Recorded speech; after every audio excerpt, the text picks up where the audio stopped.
nothing wrong with your television set. Do not attempt to adjust the picture. We are controlling transmission. If we wish to make it louder, we will bring up the volume.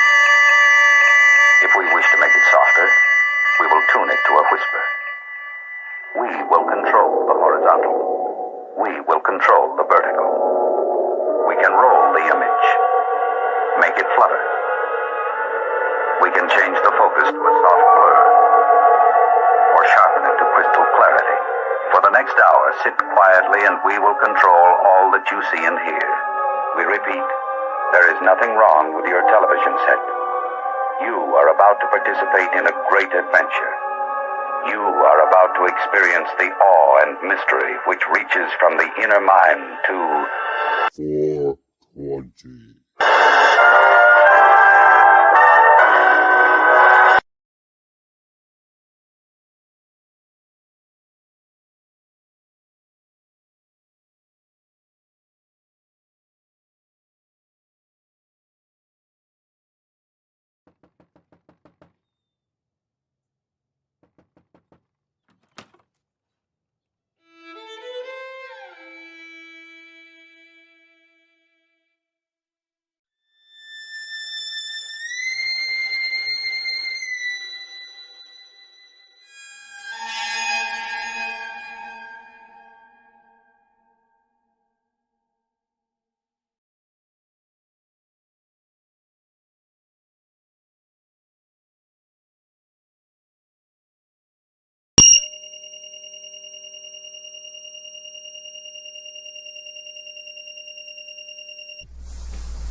The world is flat.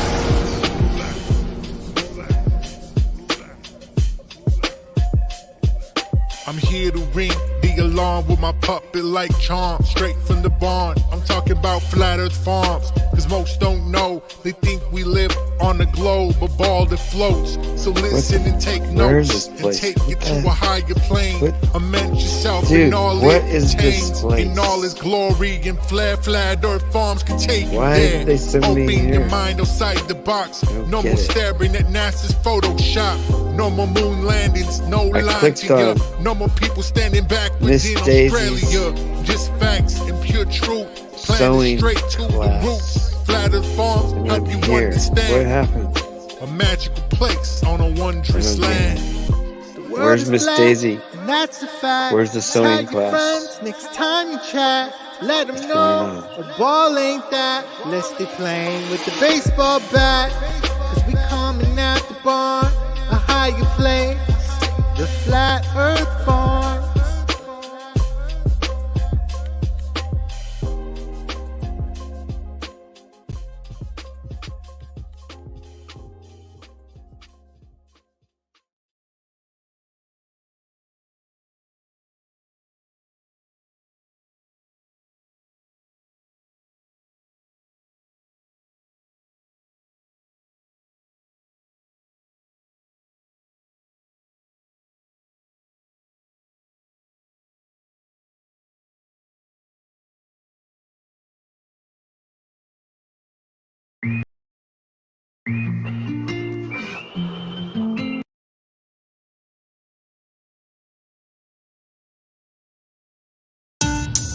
if you're going to maintain the paradigm that you're going to maintain the paradigm that actual solar sky is an actual solar system, you're never going to be able to really comprehend my data. What I believe is that our entire sky is simulated. In the sky is perpetual illusion that the sun is 93 million miles away. I don't believe any of that. This illusion of stars and canopy that's over us that has us believing that there is freedom if there is not. We're in a contained area. The simulacrum is based on quantum principles. We are living within a mathematical construct that is operating every 138 years. I believe we live in a sentient biogram that is far more advanced than we're able to attain right now. For fuck's sake. No one's breaking out the firmament. It's a spinning vortex and it's permanent. They already tried Operation Fishbowl. All I did was atmospheric turbulence. No one's breaking out the firmament. I'm positive, that's one thing I'm certain of. They already tried it with the Hadron Collider, but it never worked out, but now it's just concerning them. Everyone is trapped, ain't going anywhere. You should be petrified, you should be very scared. If you wanna see the future, I'm already there. Everyone is trapped, ain't going anywhere. When you die again, that's a fact. And when you die again, you're coming back again, cause it's a trap. I must have done a couple hundred thousand laps, but now I'm tired, I just need to take a nap. No one's breaking out the glass dome. Send help.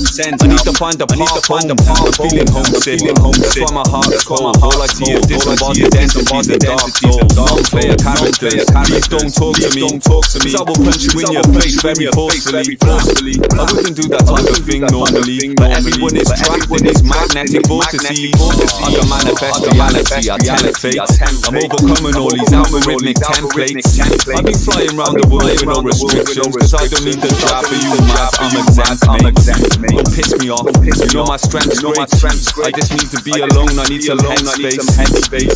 I'm a very complicated person. I was meditating in assembly in 10th grade. Embrace your multi-dimensionality. Question everything, because anything is possible and everything is energy. You are a multi-dimensional God trapped inside a holographic simulation. As we collapse this construct and break the endless cycle of reincarnation. Wow. No one's breaking through the glass door. I'm out to sea, I'm lost, looking for the stars home. I keep on going north, I'm going very far. Discover ancient land that is raw. This hidden continent, you can't quite believe it. Practice meditation, lucid dreaming. Dream it every night by using breathing. If you wanna question me, I'll so you believe it. The bravest fucking raving, all these weaving, all this screaming. I still magic on the set, leaving people's insides bleeding. I don't have a reason, I just think I'm giving demons. I know this voice ain't mine, no voice ain't mine, and I'll defeat it. Control, I'll delete it. The bars are more than deepish. Magic spells, I feel it. Energy is creeping.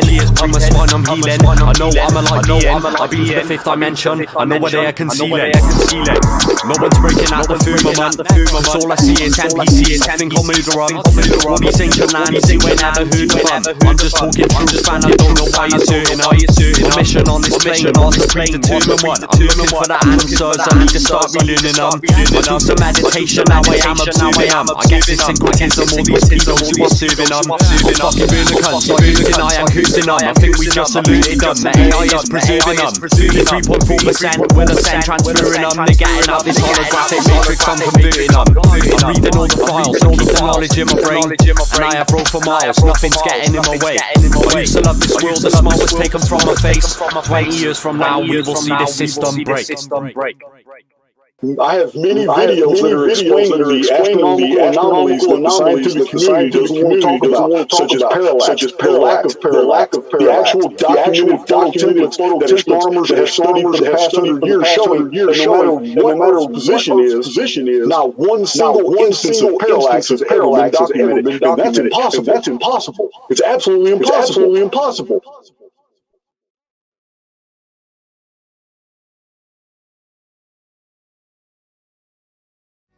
Yeah. Well, me and the Lord, we got an understanding. We're on a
Lord works in mysterious ways. Yep.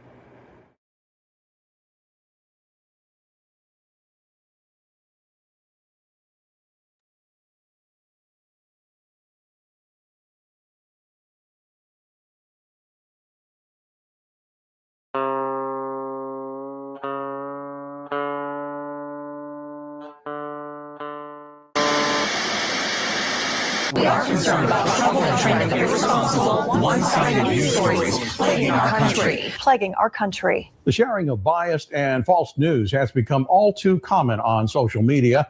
More alarming, some media outlets publish these same fake stories without checking facts first. The sharing of biased and false news has become all too common on social media. More alarming, some media outlets publish these stories simply aren't true without checking facts first. Unfortunately, some members of the media use their platforms to push their own personal bias and agenda to control exactly what people think. And this is extremely dangerous to our democracy. This is extremely dangerous to our democracy. This is extremely dangerous to our democracy. This is extremely dangerous to our democracy.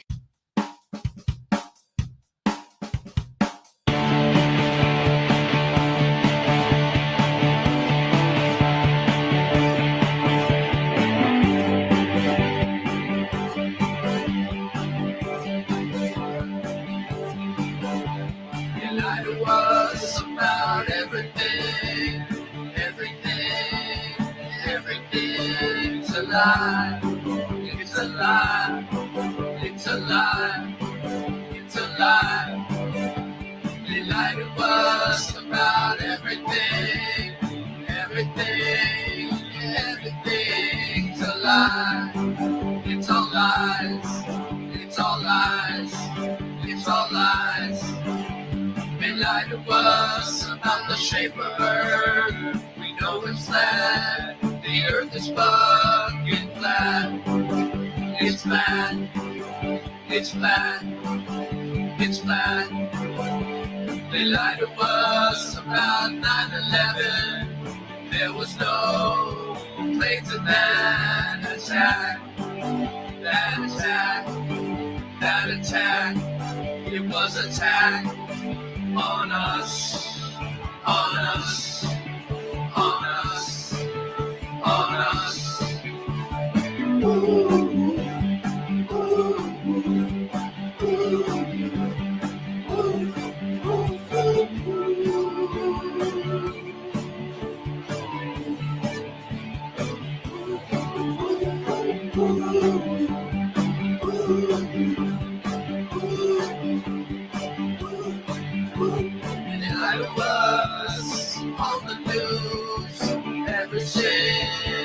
Every single day. It's all lies, it's all lies, it's all fake, it's all lies.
About everything, everything, everything's a lie.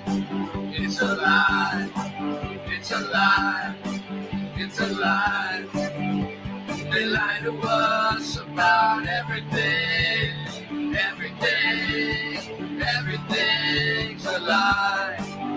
all lies. It's all lies. It's all lies. They lie to us about the shape of Earth. We know it's flat. The Earth is fucking flat. It's flat. It's flat. It's flat. They lie to us on the news every single day. It's all lies. It's all lies. It's all fake. It's all lies.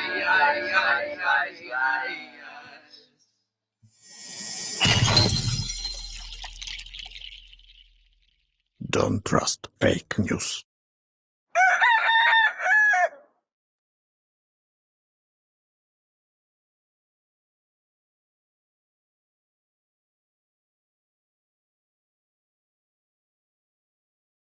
We are live.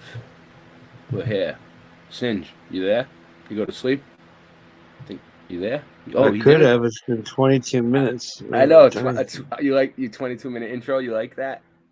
No. You like my recording Like studio? 5-minute intros. You like? Look at all my equipment. Look, I got a guitar right here. Look, boom, baby. I got. I'm really equipment tired. Look at that. I'm balling. Look at that. Boom, baby.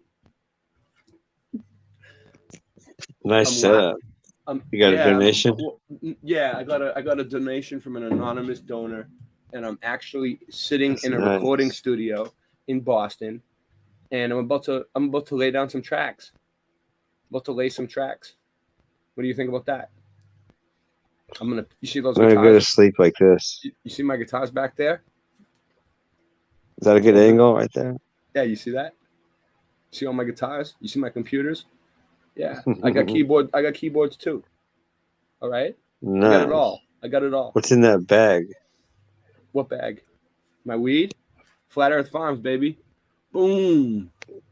Oh wait, no, I see it. You mean this bag? Flat Earth Farms? No, on the shelf. What do you? On the shelf? No, stop that. On the shelf behind you. Oh, it's a computer. That's my secret mystery bag. I'm not telling you what's in that bag. You need a search warrant to search that bag. You got a warrant? Yeah, I'm not letting you in unless you have a warrant. I see you got that installed there. Very That's good. The way it works. Everything's installed nicely. Very good. But you got to figure out what recording studio I'm at in Boston. You know what I'm saying? Because there's a lot of them. I'm at an undisclosed location. You know what I'm saying? I'm about to lay some tracks down. You know, I'm about to bust out with some raps. I got some rappers coming in. We're gonna get it done. What do you think about that? How you like them apples? They go. They got this one song. Boston. I'm somewhere in Boston. You see, this is Boston. They got this one song that goes. I'm somewhere What's here this? in a recording What's studio. that? Figure it out. Wait, I'm gonna say something now. I'm going to speak now. They got this one song that they play in your studio, I think. Yeah. They go, "What's this? What's that? What you gonna do?"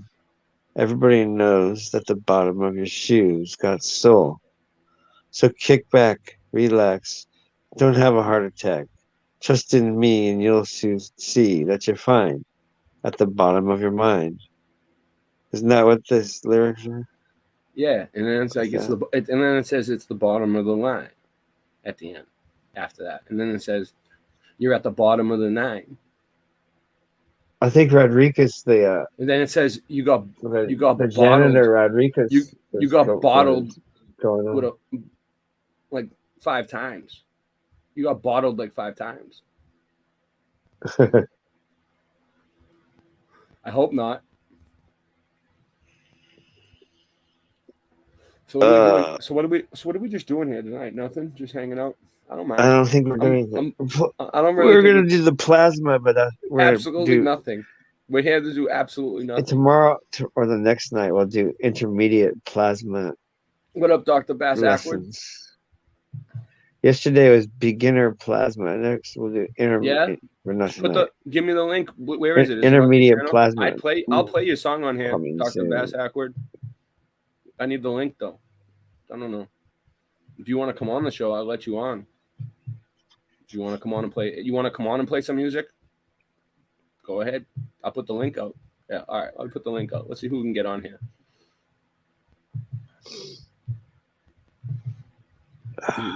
All right. So the way the link works is I put it in the chat. If you don't need StreamYard or anything, you just click on this fucking thing. All right. It's not a big fucking deal. Just click on it from whatever fucking device you're using, and it'll bring you right in. There you go. Oh shit. Ugh. I'm getting nice and relaxed in this recording studio, man. I don't know. I'm about to get on the boards. I'm about to get on the keyboards over there. I'm about to go figure out what those computers do. Here now, get my life together. Looks like I got some. Look, it looks like I got something up there already. Looks like I've already been recording. What do I got going? Oh, there it is. All right, I'll grab the link. Give me a second. Dr. Bass Ackwards. I just gonna go to sleep. No, you can go to sleep. I got some stuff. I got something good to show you guys. I'm just gonna go to sleep. No, you can go to sleep. You're echoing.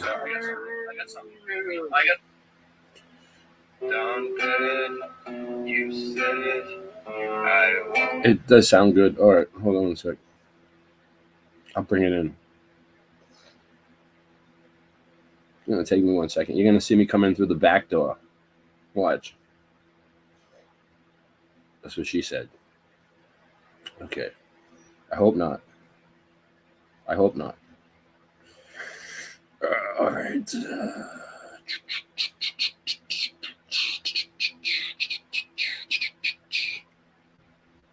I want my own carditis. Oh, I yeah? don't want your carditis. I want my own carditis. I think it costs a lot for a carditis. I want my own. I think they're kind of for expensive. myself. Gas is a lot. For my very own carditis. Gasitis costs a lot too. My own carditis. Oh my god. I got it. It's coming. Oh god. Why is there two of me? All right. Come on. Thing is so touchy. All right. Boom. All right. So this is from. Let me get my ass out of here. All right. Hopefully it works. All right. So this is from Dr. Bass Ackwards. Ackward. Wasn't it Ackwards? It was always Ackward? There was never an S? Was there ever an S, Dr. Bass? I always call him Ackwards. Why? Why do I call you Ackwards if it was Ackward? I've always called you Dr. Bass Ackwards. It's weird. Well, we'll have to figure that one out. Dr. Bass Ackwards is missing an S. All right, let's see. No. Uncle Sam is all Mandela'd up. Let me see this. Oh, so this is Dr. Bass Ackwards. Sub his channel. Put your link in, Dr. Bass. I don't have it right now. Don't cut it. You said I won't forget it when you were asked if you were going to the moon. You said I'd go to the moon in a nanosecond, but I don't have the technology right now. We used to have it, but we destroyed it. And it's a painful process to build it back again. I go to the moon in a nanosecond, but I don't have the technology right now.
Nice. I like it. I like it. I really do. That was a good one, Dr. Bass, and it came out good. It sounds good. Yeah, excellent. I can barely hear it. I had My internet sucks. I was actually copying it back here. I had the microphone picking it up the whole time. So You copy everything though. As soon as you turn the light on in that studio, well, everything I'm gonna starts put it on. running, right? I'm gonna put it on the boards, and I'm gonna make some adjustments. And Just when your foot hits the floor in that studio, everything comes on, doesn't it? I'm gonna add As soon a as you flange. enter in that studio, I'm just gonna add a little flange in there, and then we'll be fine. All right. What's and up, then Sue? a computer comes on and Sue's says, here. "Welcome, Ray, to your studio." Sue. Sue Finelli. I haven't done any artwork. I've just been recovering. Oh, I'll get into it soon. But, It's fucking freezing. I gotta turn the heat on. I gotta turn the heat on in this fucking studio, dude. It's cold in this basement. I'm way under the ground, dude. I'm in the middle, dude. You should see where. All right, you see the Prudential Center right there, up in the top, the big building. have you right next seen to the it? Flatters Farms? I'm behind the Prudential Count. Center, somewhere in one of those Have you buildings. gone to the Flatters in the Farms basement. account? Hold on one second.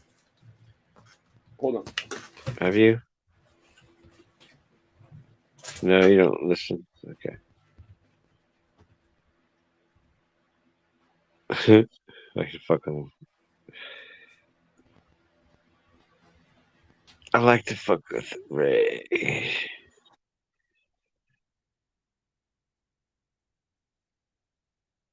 One of these days, I'm going to smoke you into little pieces.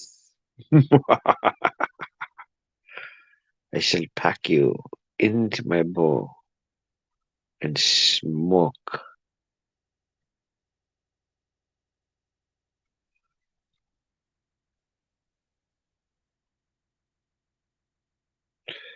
So, what story do you want to hear? Like, about the time when I was locksmithing and I had to go to 3 different banks and open his safe deposit boxes with the police standing by because he was a drug dealer. And so we hit each one of his bank accounts. We followed him, actually. It was weird. And then we watched him go in, and the cops were like, just stay here. And then the guy left. And then as soon as he left the parking lot, we'd go in and raid his safety deposit box. And he basically had money and like jewelry and stuff. No drugs. Lots of money and jewelry. And they confiscated it all. It was all drug money and stuff. But that was pretty interesting. And the same bank, one of them was one I was in that was robbed while I was in there. I know it was a locksmith too, but it was being robbed. And I'm just standing in line, getting my check cashed or whatever. And I get up to the teller. She's like, "We were just robbed. We have to close the bank. You gotta stay here." I'm like, "Okay, that's weird." So they're like 3 people ahead of me robbed the bank while I was standing in line. This is in like Hey, thanks for covering. Oakland, California. Thanks for covering for me, Sam. I just told them stories about locksmithing. Oh, really? Locksmithing. We used to have to wear bulletproof vests when you go to do an eviction. Oh yeah? Why? Because someone might shoot you through the door as you're trying to evict them. Yeah. So police aren't allowed to pick open the doors. They have to call a locksmith, and the locksmith picks open the doors. So the locksmith has more power than the police. No. Yes, and we're more honest. They need a warrant, right? They need a warrant first, right? Yeah. Good. And yeah, locksmiths are better and more honest and more trustworthy than police. Yes. Far. Yeah. Look at that. I look so young without a beard. Even when I'm like, look at how my eyes are so tired. Look at that. You can barely see through that. Well, you're still awake. Look at that's wide open there. I'll open it wider. It's wide open now. You want to get into the presentation part of this session? What are we presenting? A new video that just came Today. out. Yeah. It's brought to you by the number 3. Mind Unveiled. that's who it's brought to you by. Mind Unveiled.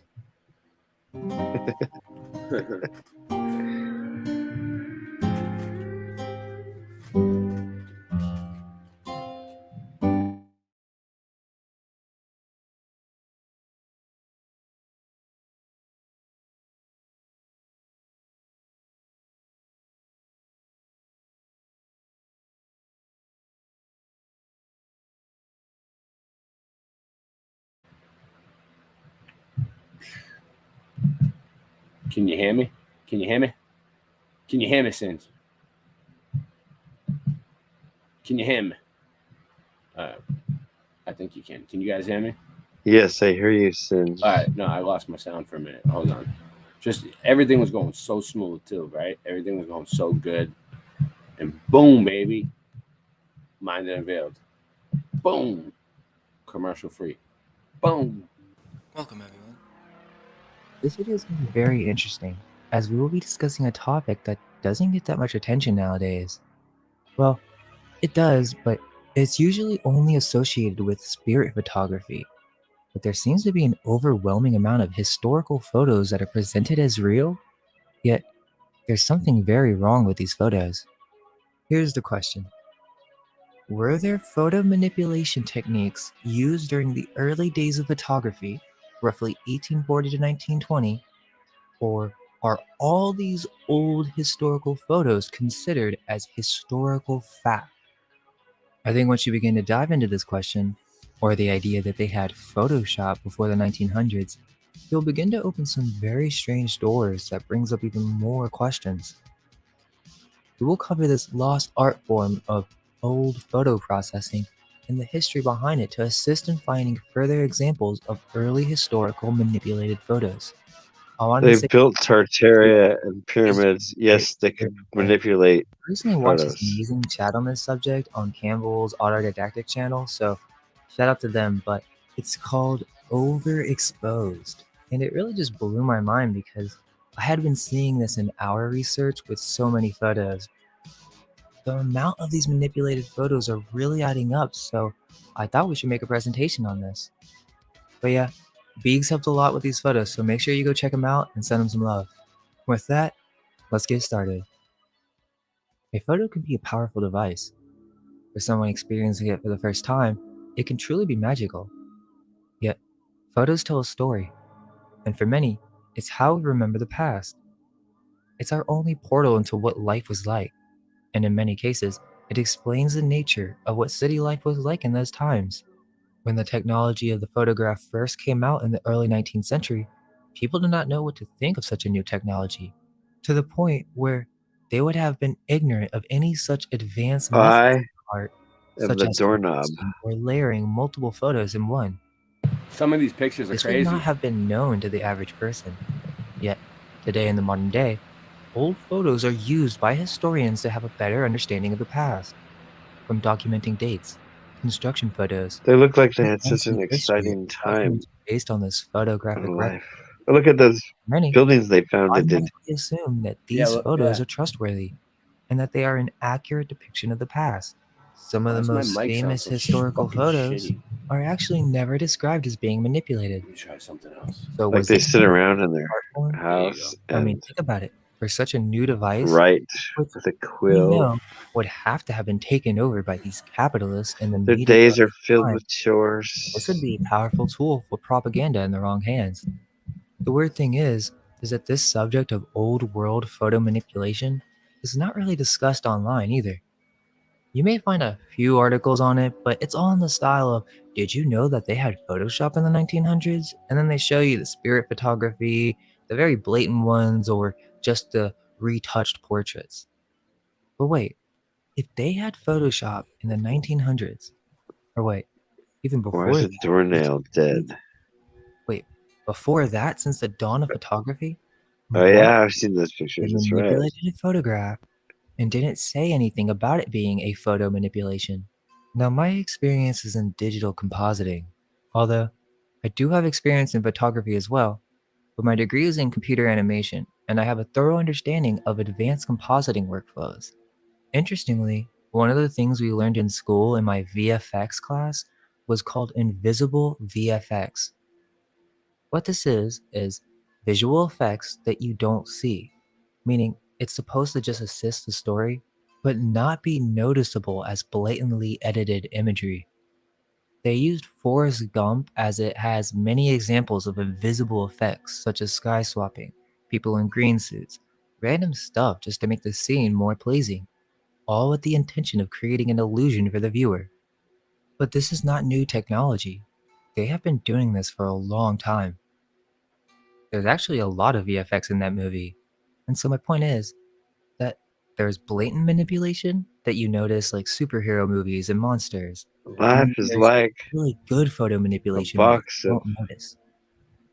We have to understand why GMO that means there may be soy hundreds, lectin thousands of photos on the historic record that could have chocolate. been retouched or edited in some way. Now, at first, you may think, well, that's no big deal. They would just clean up the photo. But it was way more than just cleaning up.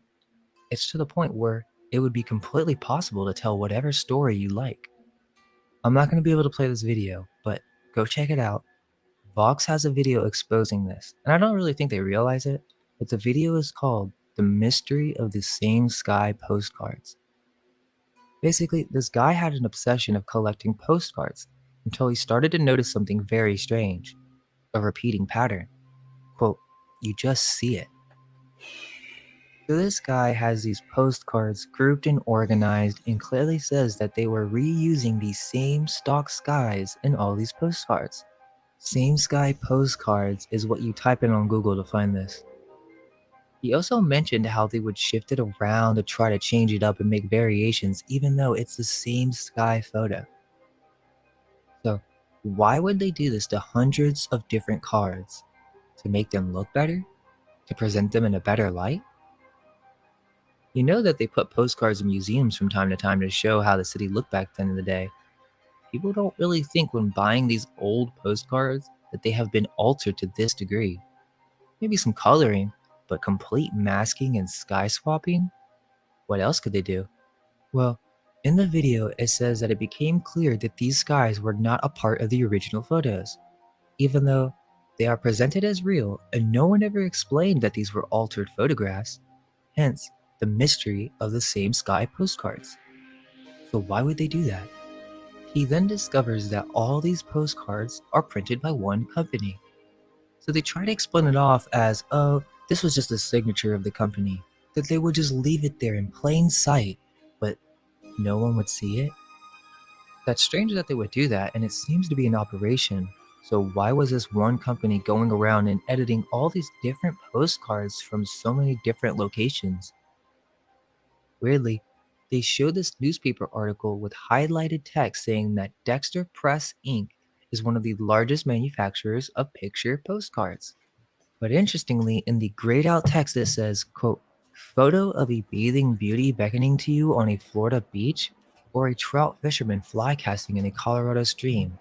The odds are Dexter Press has it. So they have a massive collection of photos? In this video, they specifically tell you the process in which they do this. The man who owned Dexter Press had an entire art department. Let's see who just popped in. Bearsworth. Hold on, I'll stop the screen. How you doing, Bearsworth? How's it going, Ray? How you been? I've been better. Yeah? Yeah. I'm sorry. I had to a hear rough that. few days. It's been rough for me for the past few days too, believe it or not.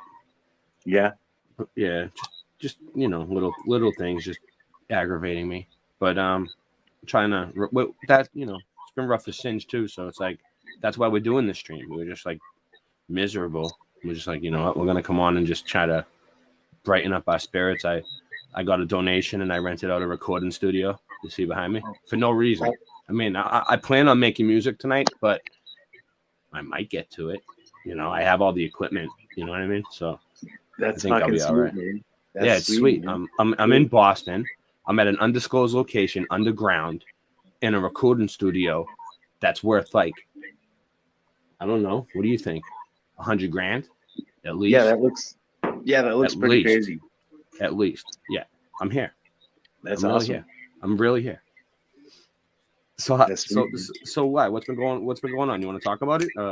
You come on and talk about it, or what's the deal? You don't want to talk about it? It's up to you. It's your life. No. I'd like to talk about it, but it's pretty stupid going on the internet talking about your personal shit. But Well, I don't really you care. don't have to like be specific. You can kind of like be vague if you want. Like be as vague as you want. Vag it out. Vag it. I won't be vague because I can't be vague, especially because I've drank in half a Mickey or rum. So I'm like, I can't be vague. Yeah. All right. Well, go Yeah. ahead. It's up to you. It's up to you, man. You're on YouTube. There's 14 people watching, but Okay, there's there's it's only a big 14, show. Melanie so- Melanie Moran's here. Melanie Moran made it. I was wondering. You're late. You're tardy. Where the fuck is Stu Finelli? Like, what the fuck? Listen, Melanie Moran. You know how people have been sniffing glue. I have dabs that's called Elmer's glue right now. Elmer's glue, and I have another one called Crazy glue. So I have two different types of glue. So we're doing good. Anyway, what's up, Bearsworth? How you doing? Then I had a rough few days, and like it was actually like bad, like fight with my wife type of thing. Me too. And same shit. Yeah. Okay, but so man, I got arrested. Not me. No, I didn't so get arrested. Me and my wife got in a fight, and it was a hardcore fight. And yeah, a bad one. She it wasn't just it wasn't an argument. It was a. It was like I was like trying to leave. I'm like, fuck you. I'm done. I'm fucking done. I'm fucking done, Aaron. How long have you been with your wife? 17 years. So she's really put up, dude. She's put up with a lot of your shit, dude, for 17 years, dude. Yeah. You gotta at least think about it like that. Like I put up with a lot of her, but it's 50. Yeah. All right. It's I don't know the situation, but 17 years is a long time. I've been with my girl for 15, so I know. Yeah. You've been through a lot. But so I'm here in Canada, man, and now I guess it's like total zero tolerance. And so I do have a bit of a drinking problem. I drink too much. And I have a bit of a smoking weed problem. So what? You know what I mean? God created wine to gladden the hearts of men, right? Your problem is you want to be glad all the time, though. You know what I'm saying? But I mean, you might, it burns the fat around your heart. Who knows? It's bad for your liver, though. I'm not violent. My uncle died of cirrhosis, and he was an alcoholic, man. I mean, there's a lot of alcoholics in my family, so I know all about it. Man. First time in 17 years that me and my wife got into an altercation like this, and it wasn't that even crazy. It was like just like she was pushing me, and then I pushed her back, and I freaked out, and I was like, "Fuck you, bitch!" Like you. Anyways, and like that shouldn't, like the cops shouldn't care about that. I didn't leave any bruises on her. I didn't. But she was enough freaked out. Well, the way that the law is written with self-defense, if you don't know, is if you're put in a position where your back is up against a wall or something behind you, they're going to push you over like a balcony or something, and all you can do is go forward, then you have to defend yourself, right? But if you're in a situation where someone's trying to hit you and you can just walk away, then that's what you're supposed to do. Run away. Disappear, get the fuck out of there as fast as you can. If you got to run, if you got to jog, if you got to sprint, if you got to fucking do a fucking roll out of the way, just get the fuck out of there if you can. But if you're cornered, anyways, if I can give any advice to self-defense, if you're cornered, it's self-defense. Yeah. Any advice to anybody, man? Don't get fucking. If you ever go to the cop shop, be nice and just be cordial, because the cops don't like it when you're not fucking nice. No. Anyways, this just happened like 2 days ago. I'm always like when the cops get me, I'm always like, yes, sir, no, sir. You know what I mean? Yes, officer, no, officer. Yeah, that's how This is the first time, other than one drunk driving charge, like back in the day, first time I've ever had an altercation with the police. And me and my wife had a fucking confrontation, and she called the cops and said she thought I was a danger to myself or somebody else. And there was like a fucking APB put out for my arrest. There's fucking cops driving around my whole town looking for me. Nightmare. And my mom called me and she was like, yeah, the like cops have come to my house like 3 times. And I was like, oh, Jesus. fuck. Yeah. Anyway, so, and then I was like, fuck it. So I went to a buddy's and fucking drank. And then I got a cab back to my mom's. And then the cabs came to my mom's, and I actually hit at my mom's. My mom's like cool, like us, but she was like, oh yeah, he's not here. I actually hit at my mom's. Yeah. But anyways, but then they came back at like 2 a.m, and I was like fucking half cut. And then I was like, and I've been watching all these law videos with like Beth Martins and all this shit. So I think I know what, like civil rights videos and stuff like that. Yeah, civil rights exactly. auditors. Exactly. So I know they come to the door and I'm like, you guys don't have a fucking what did I say? A warrant. You guys don't have a fucking warrant. You can't come in here. And I was standing in front of the fucking door making fun of them. I was like, fuck you guys. You guys can't come in here. Is it the same in Canada? They need like a search warrant. I think so, because they totally obeyed it, and I don't really know this. I just know it from like videos I've watched. Yeah, no. My mom finally was like, "Kaylin, you gotta go," because the cops wouldn't leave. But they're like, "If you don't fucking come out here," I was like 3 feet away. I was like making fun of them. I was like, "Fuck you guys! Yeah. You guys can't come in here because you don't have a fucking search warrant," and I fucking know it. And they couldn't cross the barrier to come in the fucking door unless my mom told them. If you open the door, they can push their way in. I've seen them do it, but you can fight it. But sometimes they never did. These cops just never did. You just don't answer the door for them. That's what you do. Just don't answer the fucking door. Just don't. I sat go there to the for window. like Don't 10 let them see you. Making fun of them, and then I went and finished my fucking my drink, and then I went and took a fucking piss, and they would not cross the fucking barrier, and I was making fun of them the whole time, but that didn't go well after. Are the cops in Canada soft or are they tough? They're little gamma bitches, like douchebags. Are they Monties? Are they Monties or are they real cops? Oh, they're all young. They're all young kids, like younger than. What's a Monty? What's a Monty? What's a or Monty? a gamma? A gamma. I heard people say in Canada they have Monties. What's that mean? Not cops. I don't know what. I've never heard the term Monty. No. Maybe they just look different than the cops down here. What do they wear?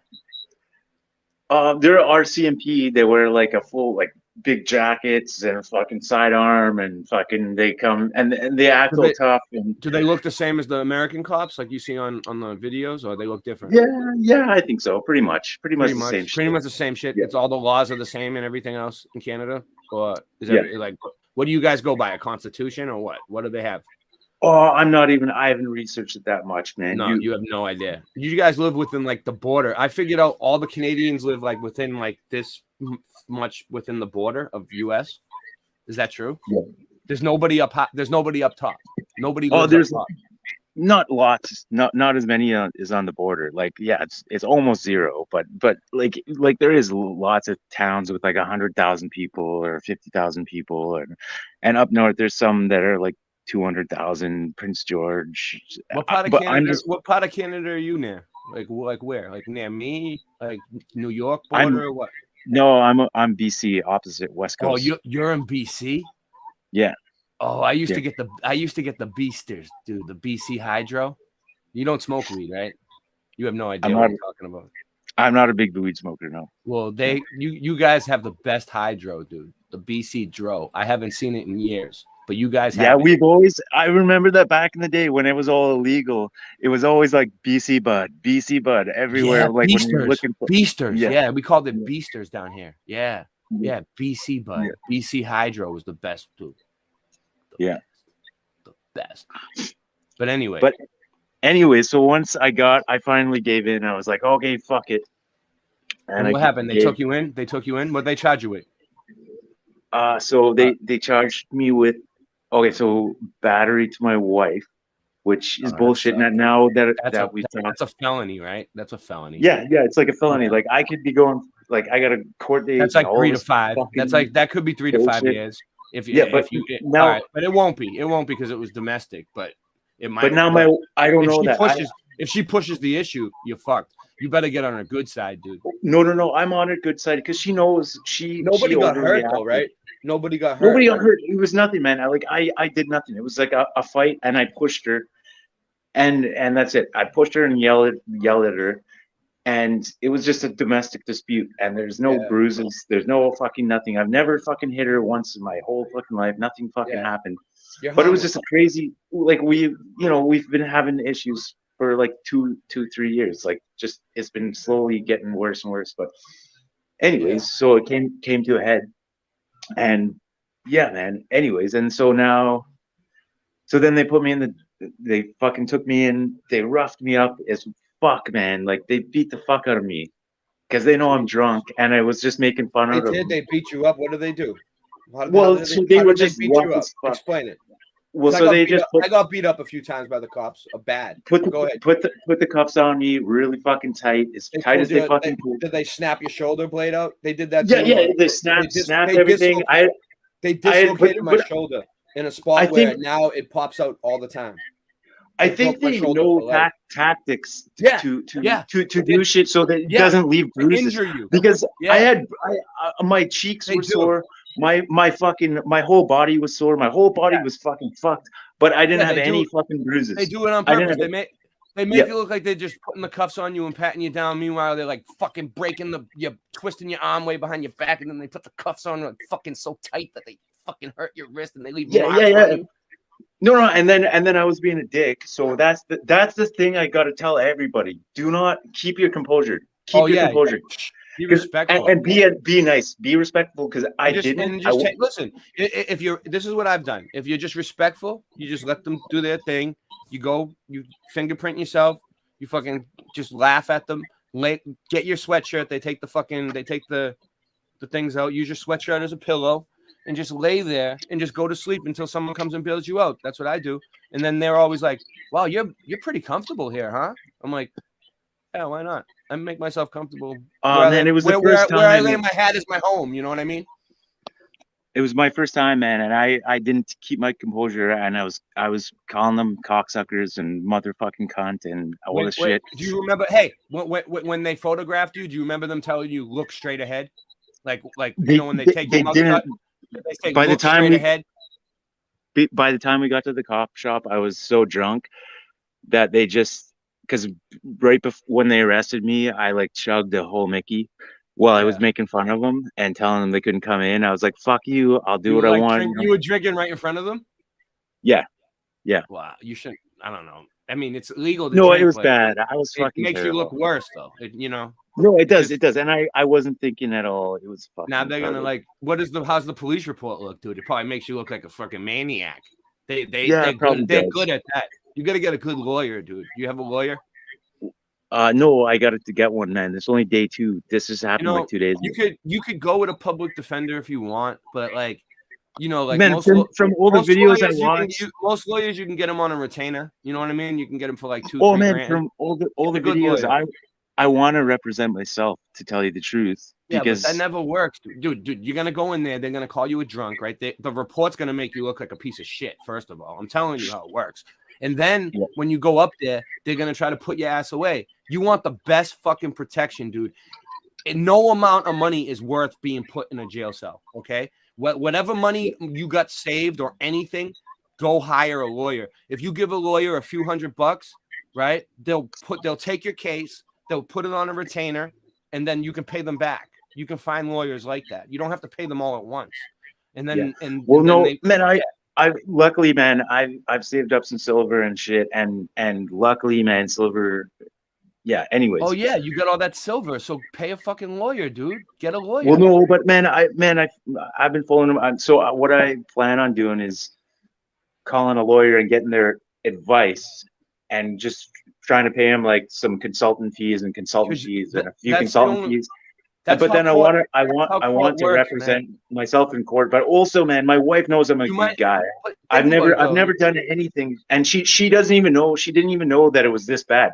All she did was call the cops and was like, "If you can get your wife to go to court with you, it would help." Oh no, she's already gone and filed all this paperwork just in the last few days. The day that you have to face the judge, if you have your wife in there with you, next to you, it's gonna look good.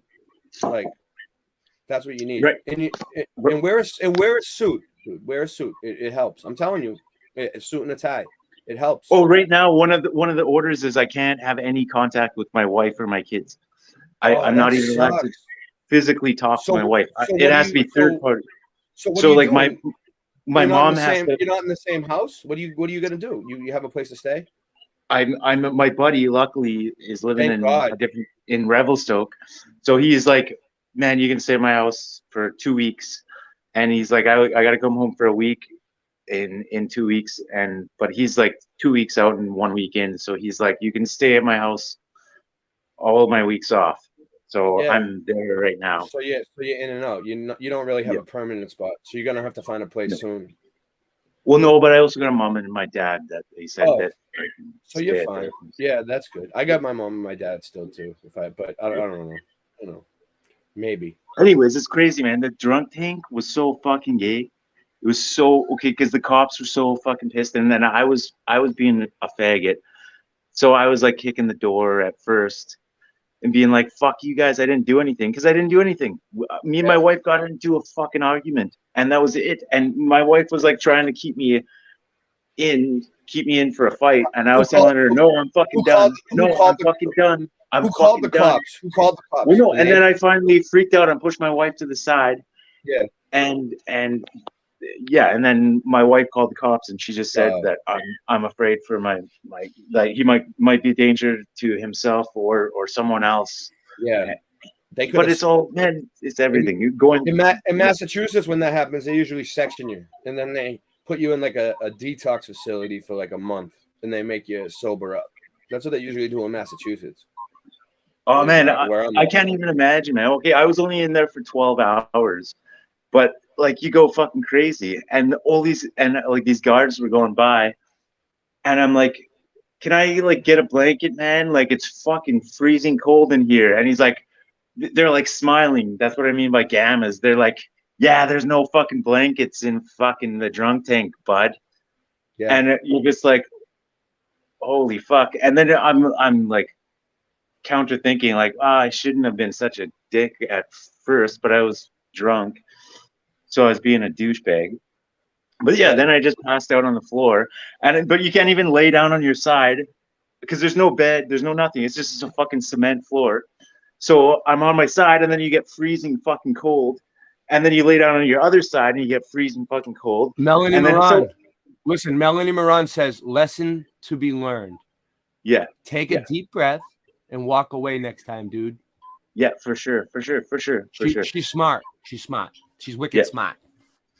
Yeah. No, so I ended up just being on like my knees for like 5 hours. Yeah. Just balancing on my knees. It was fucking crazy. It was the most crazy experience I've had. Like the weirdest experience I've had. I want to hear about how they beat you up. Like, what did they do? Like, did they punch you? Did they hit you? Did they? That's important to get that on record, just in case. They roughed me up with like their shoulders and just with like their bodies. And like, there's two of them that were just being really rough with me, like the whole time, like trying to hurt me as they're taking me in the whole time.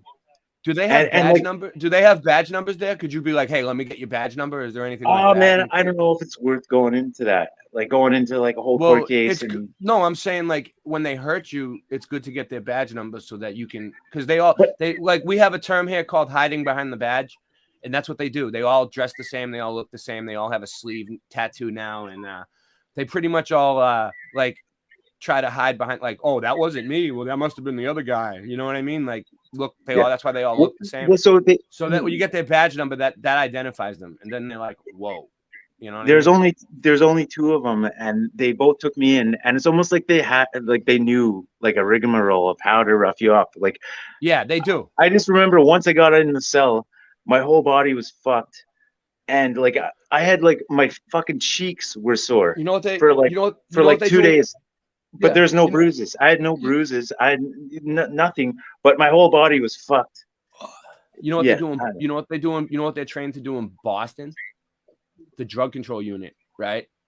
it's some sort of training they have, right? Because all the drug dealers in Boston, like that sell drugs on the street, they keep the drugs in their mouth. You know what I mean? They have like 50 bags of whatever in their throat, like like right here, like yo, you need a 50, like they like spit it out. They like pick one, and then you like put it back in their mouth, so they can swallow it. So now what the cops do is, the minute they see them, they karate chop them right in the throat, and they spit it all out, and it goes all over the street. It's like they don't even say nothing to them. They just walk up to them and they're like karate chop. You know what I mean? They taught the cops how to do that. They know so many tactics to hurt you, where like it doesn't even look like they're doing any damage, and then like you feel it, and then like what happened with me is they pulled my shoulder out, and like now it popped, like it dislocates. You know what I mean? Like a lot. Like, so that sucks. Yeah. I don't know. And man. Anyways, like, and it's not like, I don't know. It wasn't even that big a deal. Now my wife, like, I'm not even allowed to talk to her, but my dad and my mom are allowed to text her. And so my dad and mom are texting her, and she's realizing how much this fucked me up. And that, like, now I have it could go either way. It could get I could go to jail. Yeah. Well, because also, okay, when it all happened, when it went down, I have a safe with a bunch of guns in it. Because I'm in Canada, I'm a fucking hunter. I got fucking it's legal. Guns. It's legal to have guns in Canada. Yeah. All right. Yeah. But anyway, so and so when it all happened, after it happened, she left, and I went to my safe because I got some cash in there. Yeah. And I'm grabbing this fucking cash, and I'm getting the fuck out of here. And anyway, so I left. I opened the safe, and when I closed it, I didn't lock it back up. I didn't twist the dial on it. So when she made the report, she was like, "Well, she's got guns inside." Oh man! And so they're gonna try to make you look out to be a madman, dude. No. So she said they were allowed to go inside, so they didn't need a search warrant. So they took my guns, and then they also charged me with illegal storage of my guns because my safe wasn't locked. Just because you're gonna fight that. When we left, I forgot to just click it shut because I just had a big fucking fight with my wife. You should just say fuck you. You should just say fuck you. It was locked. You guys unlocked it. You guys must have broken it. All I did was take cash out of my safe. I didn't touch one fucking gun. You know what you should do? You should go take something, break that fucking lock on that safe, and say they did it. I'm not allowed back in my house. That's another restriction. I'm not allowed back in my house until December 1st. Or no, December 1st is the court date. And then they'll decide when shit goes, what happens. So it's like, man, they could put me in prison. But no, my wife's already applying. She's like, she feels bad. She's like, totally, like, I didn't even know the repercussions of me calling the cops and telling, like, now it's like, supposedly the cops are like, it's zero tolerance in Canada. If any guy, if there's any complaint of touching a spouse, it's like automatically like arrested and fucking. They believe the women, and the law is tilted in the woman's favor. It's like there's no like because they didn't even take my side of the story. They didn't even. They didn't even. And since she called, she's the complainant automatically, and I didn't even get asked what happened, and when in fact when she called, it was like both. Listen, when she called on you, you should have called on her at the same time. That would have beat them. That would have beat them. It's so crazy, man. I know, like, it's like so depressing. It's so fucked up, man. It's in the court's hands. Yeah, it's in the court's hands now. It is. Yeah. And you know what? When you go to court, you need a fucking good lawyer, Bearsworth. I'm telling you, man. You got to go to court like a basketball player. That's why they call it a court. You play basketball on a court, right? You got to be like fucking Larry Bird, dude. You got to be like Larry Bird, number 33. Go the fuck in there and tear it up. But when you try to defend yourself, if you say one stupid thing, the fucking judge will not listen to you after that. You got to I'm telling you, they don't like when people talk for themselves. They want you to have to pay. They want you to have to pay them. My wife loves me, and she regrets even calling the cops because she didn't know the repercussions of calling the cops and telling them that I pushed her. She didn't even know. She just thought the cops would like come question me and fucking whatever. They like totally arrested me and fucked me in the ass and gave me a court case and stole my fucking guns and fucking like did all this fucking crazy shit. And now she's actually on the other side. They fucked and now me the in the ass cops, too. well, but then now the cops aren't even fucking. They did. The cops won't even. They're telling her you can do nothing either too. It's like they want to just fuck. But then citizens. Yeah, but they I'm want saying, to like, fuck you. She's saying I don't want any charges pressed. I don't want to. I don't even want the court case. And they're like, well, no, the court case has already started. Still gonna. Yeah. The district attorney's still going to press charges no matter what, right? Whether your wife drops them or not. They say in domestic cases, normally like the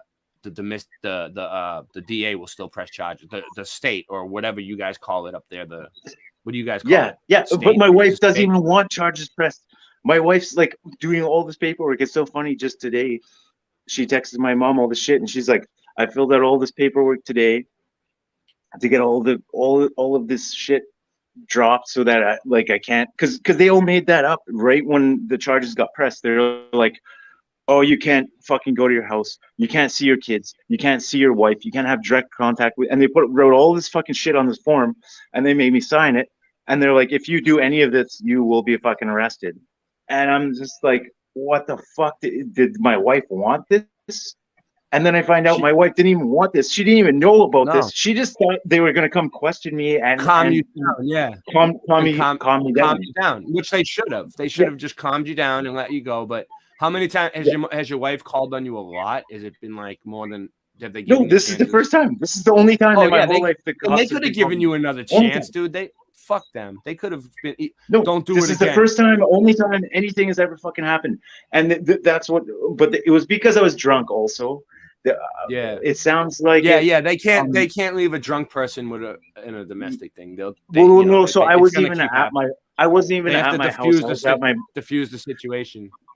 I think it turns out to that I was at my mom's house, and I was drunk, and then when they tried to arrest me, and it comes down to me knowing some of this legal shit, and if I think if I wasn't an asshole when they arrested me, if I wasn't making fun of them, they wouldn't have fucking thrown the book at me. Well, truthfully, if I would have just been like, "Oh yeah, come take me," it probably wouldn't have been a lot different. But I was being a smart aleck. I do a lot in the civil rights community sometimes, right? And just knowing that whole shit about the search warrant, and I was like, "Fuck you guys! You guys can't come in this fucking house." And so that is a harm about knowing some of this shit. Yeah, because then you can know some of the facts, but you don't know the repercussions or how to fix it. And so that's one of the facts I knew, just because I followed Beth Martins, I followed all these what's his name, Cal Washington. I follow all these crazy law guys, and I watch all their videos. Yeah, but I don't retain all of the fucking information. The way the laws were written here, right? The way all the laws were written here was like they were written probably by Freemasons, and like they basically made a back door out of every law. So the lawyer's job is to basically prove that the law they're charging you with doesn't exist in a way, or if they were doing try what to prove that they charged you with the wrong charge. You know what I mean? Or you didn't do what they're saying you did. So like that's what their job is supposed to be, but most of them are so dumb and fucking stupid that they never got taught. No, they're not dumb. When you get a free lawyer, they call them the public pretender, not the public defender, because they're just pretending, because they're like, they're being paid by the court, dude. Like the court's paying for your fucking defense. Like, why would you have the offense pay for your defense? You know what I mean? You got to get your own. You got to hire a lawyer that has nothing to do with that court. Like, don't hire a lawyer that's working with them every day in the court next to them, same people. Like, you know how they have the same lawyers in the same courts every day? The public pretenders come and they work for the same court every day, and they're always in that same court, and then they always just take cases for free, all that. You need an outside lawyer that has nothing to do with them, that doesn't work with them, that doesn't know them, that will just go in there and just fucking tear it up. That's what you need.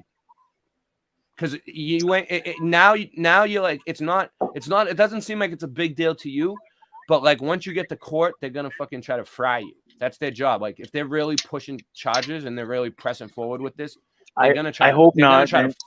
They're gonna try to fuck you. You need someone that can speak really Man, well to the I've judge. never done anything though. I think I'm. You don't have a I would record? like to rather. You don't have No, I anything don't else? have a record.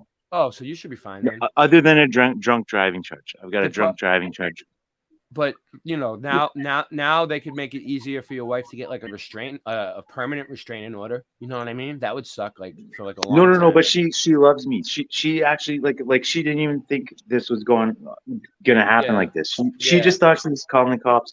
She's already she's texting my mom telling me, okay, so we got to fill out these forms, and if you fill out these forms and I fill out these forms, and deliver it to the court by Friday, then all of this shit goes away, like the restrictions.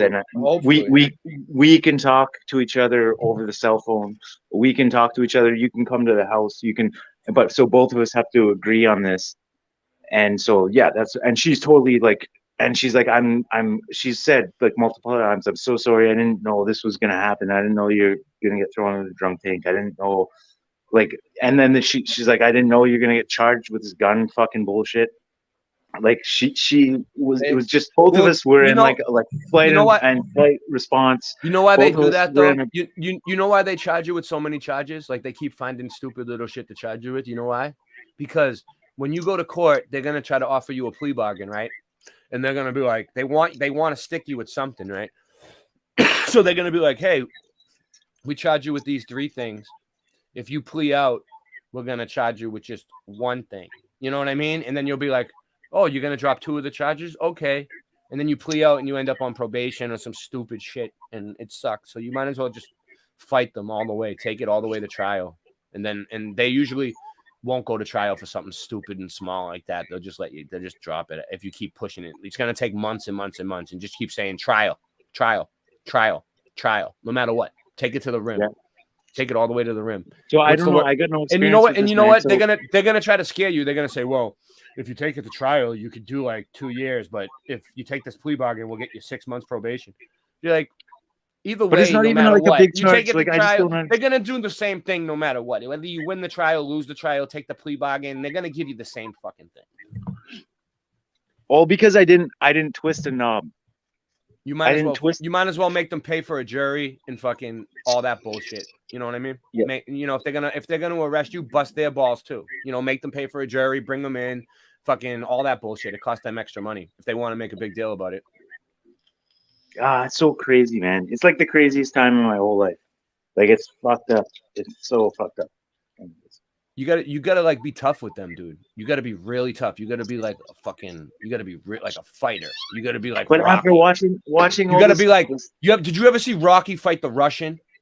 He got his ass beat, but did you ever see it? You gotta be like that.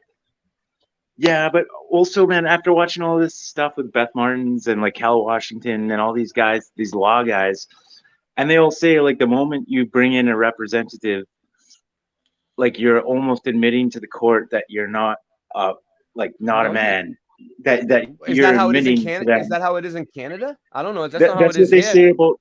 That's what they say about in the States and in Canada and all legal systems. If you don't represent yourself, then you're admitting that you're like you're a dumb. But a lot of people and represent.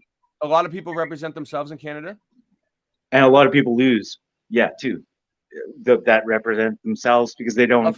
A few people try to represent themselves here, and some people do it. I've seen some people do it very well, and then I've seen some people fucking like say one dumb thing, and then boom, they just get thrown. I wish away. I had more information, and I would have retained more information because it does seem like it is smarter to represent yourself, but only if you've done the research and you're like 100% sure and you know all this shit. And so I don't know all this shit. So I'm like right on the border of like, do I represent myself? Because I know a little bit.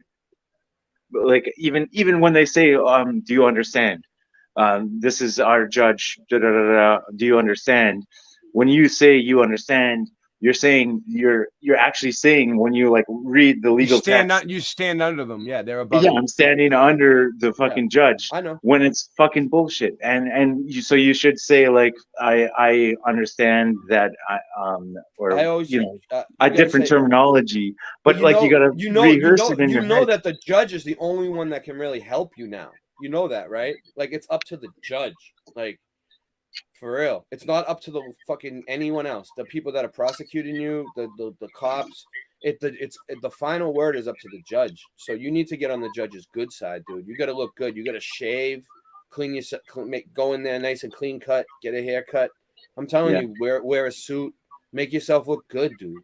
Don't fuck around. And that's what I'm saying. Be like, rather than trying to attack, because I'm not experienced in the courts, go on the defensive and be very polite and very fucking prim and proper and just be in a suit and tie and don't like, try to. Don't try to civil rights audit the court, please. Don't. Yeah. I mean, trust me, everybody's been watching the civil rights videos. Everyone thinks they can be a civil rights auditor now. It's not that easy. Okay. I've tried it.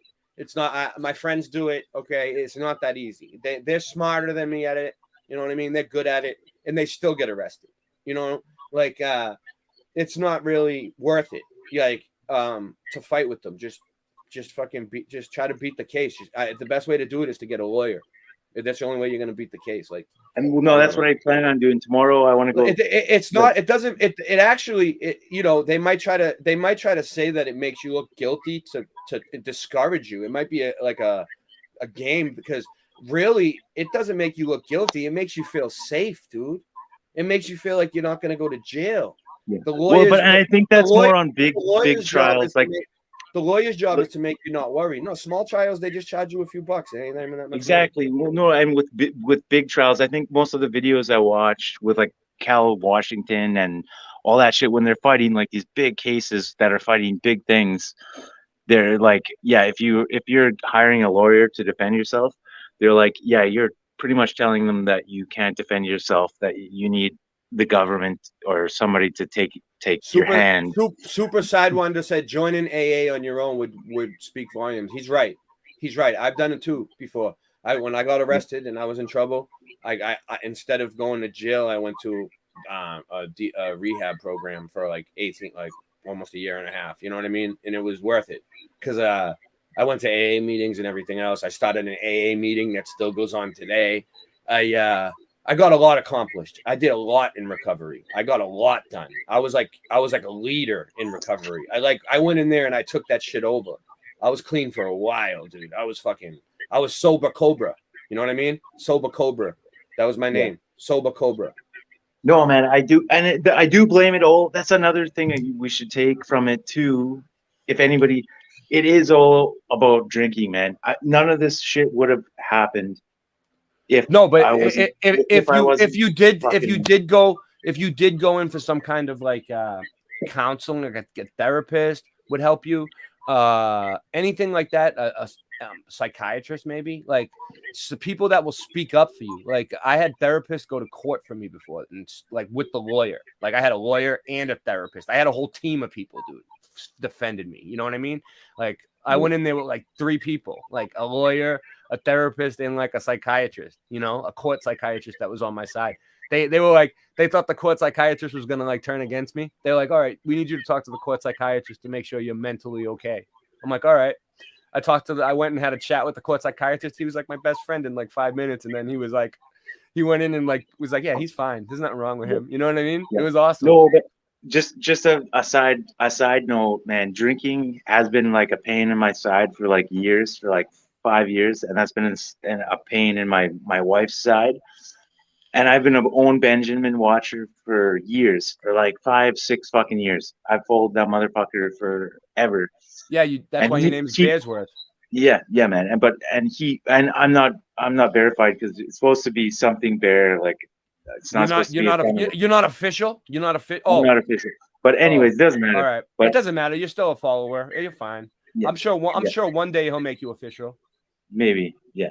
But I'll make you official on my channel. You're official. You're on the face of one of my channels, the one that's got a strike yesterday.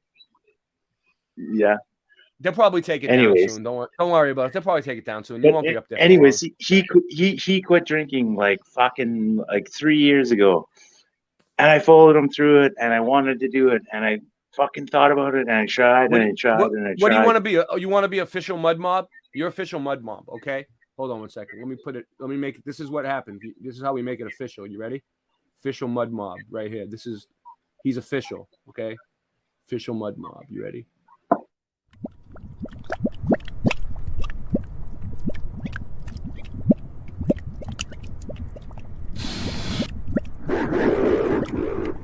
What's the matter? You bums forgot how to kill people? Doesn't your work mean anything to you anymore? Have you no sense of pride in what you do? No sense of duty? No sense of destiny? I'm looking for generals! What do I got? Foot soldiers!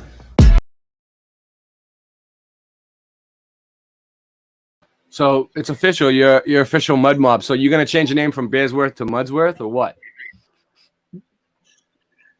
That would be kind of cool. That would be kind of cool if you change your name to Mudsworth. People will still know it's you. I mean, I made you official first. I mean, I don't know. It's up to you. It's up to you. I mean, you can make a new channel called Mudsworth. It would be cool if you started doing mud flood stuff in like Mudsworth. You know what I mean? You might make some money. No, there's no money in it. Trust me, there's no money in it. But I'm sure you'll have fun going out and filming like fucking. You'll go out. You'll go out and listen. Instead of fighting with your girl, you'll go outside and you'll fucking be filming like foundations and shit. Why not? Oh man, like, I've wanted cracks. to do this. Just for go so out and long, film man. cracks and foundations and shit like that. You'll be fine. Oh, but so I'm not like totally on board. Like since Wooden Nickels and what's his name? Been debunking things, yeah. You well, like them? they kind of. Well, I don't. They have been debunking a lot of things, dude. They have. Well, no, and I don't want to go against like the mud flood, like, because I think there's some. I truth like in them. both sides. Sides. Yeah, exactly. I've been showing both sides. I'm covering it all. I'm the mud flood channel. Okay, I've been covering all the mud flood. I don't care who it is. I'll play your video. I don't care who you are. Yeah, like, and I don't think like totally all of it is like it's a cool concept. I've been looking at it all. I agree with Wooden Nickels and AWAR a lot, but there's some things I don't agree with. And then, I agree with the other ones a lot too. So, I don't know. I don't know what to do anymore. I'm just doing my own thing. You know what I mean? Yeah, man. I figured this, there's all these things going on with the meltologists and the mud flood people, and then the flat earthers are debating about the ether and all this stupid shit. But so, you know what? I'm gonna let them all figure it out. And when they come to a conclusion, you let me know, and I'll show it. There you go. But and that way I stay out of it. You guys can all fight amongst yourselves, and when you guys figure it all out, let me know. Just send me the facsimile to Agent Smith over at this Agent Smith's secretary in the back in here at the academy. Okay, that's fucking true science, man. Having an open mind, being able to swap it out, it is true fucking science, man. That's true. Like we are the only the people that can do that. Like Owen Benjamin too, and like fucking Crow 777 and like all these guys who can actually like. Okay, let's look at the facts. What is your top 5 channels that you follow?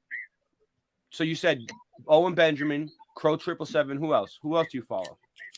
A lot. Like, what do you watch? I follow Jim Bob, but he's a little bit too Christian, like too hardcore about theology and stuff. I have no idea who he is. I don't know. I have no idea who that is. No, I love him though, but he's cool. But I follow him just because I love his comics and shit too. But also, what else? I don't know. I also follow some of the crazy guys like fucking Mike Adams. Whenever I see one of his videos, I'll fucking just check it out for a bit. And then I'll also like a lot of the finance channels, man. Like who I follow Gregory Manor, but like he just says the same shit every day. But yeah, a lot of finance channels and gold and silver channels. And Yeah. You need to stay up with that shit if you get a lot of gold and silver. Yeah. But I used to collect coins. I used to watch the coin collecting stuff. You know what I mean? Yeah. But I don't know. When you actually, when you buy the coins, you end up paying a lot of money, and then when you actually try to get the money for them, you don't get shit, dude. It's crazy. It's like, oh man, I don't know. It's fucking bailed me out, man. Just in this situation, man. I had to sell some. It fucking bailed me out. I guess mine weren't worth that much. I guess. Yeah, I don't know. Having some savings has really helped me out, and I still have some silver coins laying around. Like, I think I have one right now. Right here. I have a few. Yeah, I have a 1943 Walking Liberty, World War II. Yeah. I don't know, having one or two, but I've been. That was one of the first themes that I got into when I got into like conspiracy shit was gold and silver. So like I've been stacking for like years. So have you ever seen my chain? I have a chain that I got custom made. It has a silver Walking Liberty, and I got the bezel put on it and everything. I got it all custom, so it's like it's got the coin right on the chain. I don't wear it a lot because I'm not a baller like that anymore. I used to be balling out of control, like fucking bling blinging, Yeah. Hey, one guy I want to met, shout out if I can, uneducated economist. He's fucking awesome. And he's in the same position that I think he was in the same position as I am right now 10 years ago. He was like a fucking stacker into like conspiracy theorists and thought that silver was going to explode like 10 years ago. And he was an alcoholic. And so, yeah, he went through all this change. And he's like, he seriously said silver saved his fucking ass. But so he says, like, don't look at it like as like it's going to explode. Don't look, he's like, I used to, but he's like, don't look at it as it's going to explode. It's just like a stable coin that if you fucking invest in silver and put it in a fucking closet somewhere, it's not going to fucking change value. It's going to be. So silver's not worth that much, right? Like silver really doesn't really amount to nothing. It's the gold coins and shit that are worth money. Yeah, but they don't fluctuate a whole lot. Like and like in I got a bunch of silver coins still. I got a buffalo head.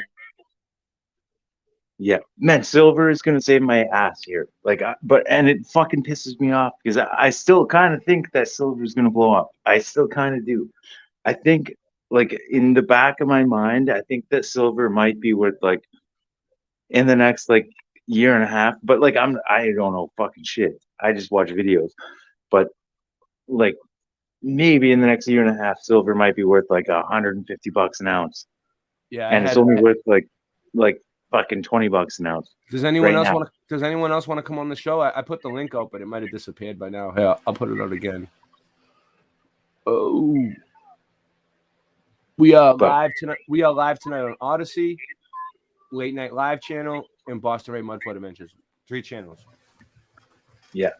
Yeah, we're just chit chatting. We're just talking tonight. We're just chit chatting. Anybody want to come on? Come on.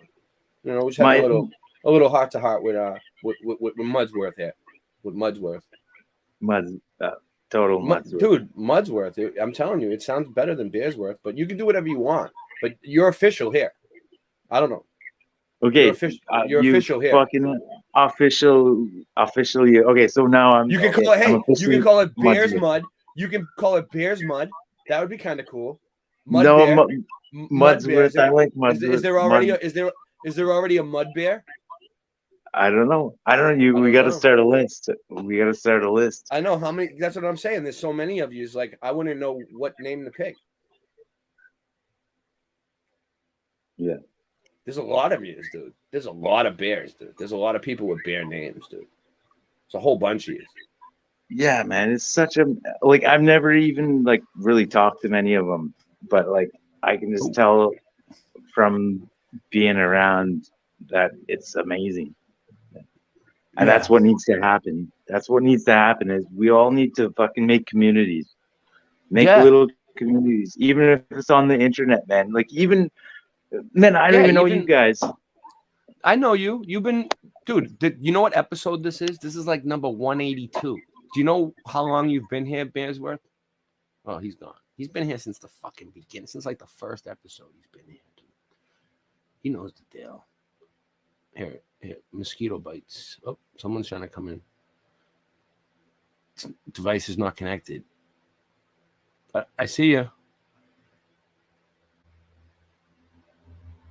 Maybe. I'm waiting. Well, we'll get back to... Well, that was Bears Mud. That was Bears Mud.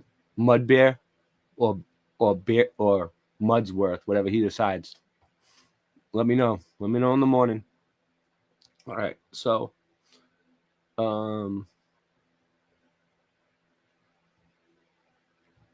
don't know. Whoever that is, you're saying your devices are not connected. I don't know what's going on. All right, we'll get back to this for now. Department for photo manipulation. They just didn't call it that, but that's exactly what they were doing. It's called photo processing, and we'll talk more about it shortly. It would offer to photo correct the problems in the image. So there you go. They were masking images far before Photoshop, and they showed in this video. An artist would come in with a knife and cut a mask for the image and swap out the sky. That's how they did this before computers. So they definitely had the ability to use layers. He even says at the end that after doing this photo touch-up process that no one would notice. But let's remember that for later. But yeah, if you guys don't know what a mask is, it's basically creating different elements or cutouts from different photographs so that you can... Let me see something. See if the person got in here or not. No. Okay, didn't work. All right, try again.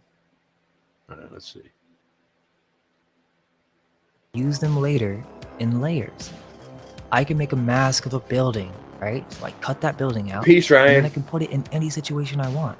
I can move it on top of another photograph and attempt to find a similar perspective and merge these different layers together to create a new altered photograph. The more talented the artist, the more realistic the result, and the manipulation is hardly noticeable. But that's only because we were never taught about this subject in detail. If you think this is just a conspiracy, it's not, and I'm sure all of you are well aware of spirit photography. Yet, do they ever explain how they make these photos and the implications of this art form? The story of spirit photography actually starts with a James Wallace Black, and I've never known this in regards to spirit photography, but supposedly before this all went down, one morning in October of 1860, this J.W. Black goes up with one of the best aerialists, Samuel Archer King, and they went up in this balloon named the Queen of the Air. Now, the reason I bring this up is because this J.W. Black guy is responsible for creating the first aerial photographs in America in 1860. Yeah, so they want you that's to believe Boston that down the there on the daguerreotype right. came out in 1839, but then they waited 20 years to do aerial photography. That's Boston I Common. don't believe that at all. And what about That's all those Boston. aerial engravings from the early 1800s? Nice. Did I they like have the anything Boston to do with stuff. this? Well, get this. This J.W. Black guy, which seems to be some type of propaganda, but it gets crazy because Look, this aerial someone's here. photography guy meets William... Let's see who it is. I gotta knock at the door. Oh, someone's trying to get in. They will need to connect their mic and cam before you can add them to the stream. Jenny T.I. Well, she's here. All right.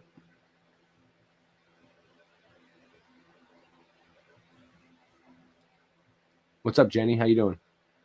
I'm not too late, am I? No, you're early. Oh, okay. I love this thing, Jenny. I love this thing. You know what I'm talking about. Listen, I ran out of butane. I got the little torch. I made the mistake of buying the little torch, but it still works. But then my buddy gave me a free torch today from the vape shop. He was like, "Here, just take it." I was like, "Thank you, buddy." So now I had a torch again. I didn't have a torch for 2 days, and I was using the electric thing again. I don't know. I like the glass better. You like the glass better too, don't you, Jenny? Yeah. It's much better. It is. It's cleaner. It's cleaner. Yeah. You Even though mine has a metal. Mine has a metal. Jenny, tip you look like you lost some weight. Seriously. Oh, I just got my hair pulled back. So, and I got new glasses. You look like you dropped a few pounds. What have you've been hiking a lot? Right? It's probably the new glasses. It's the hiking.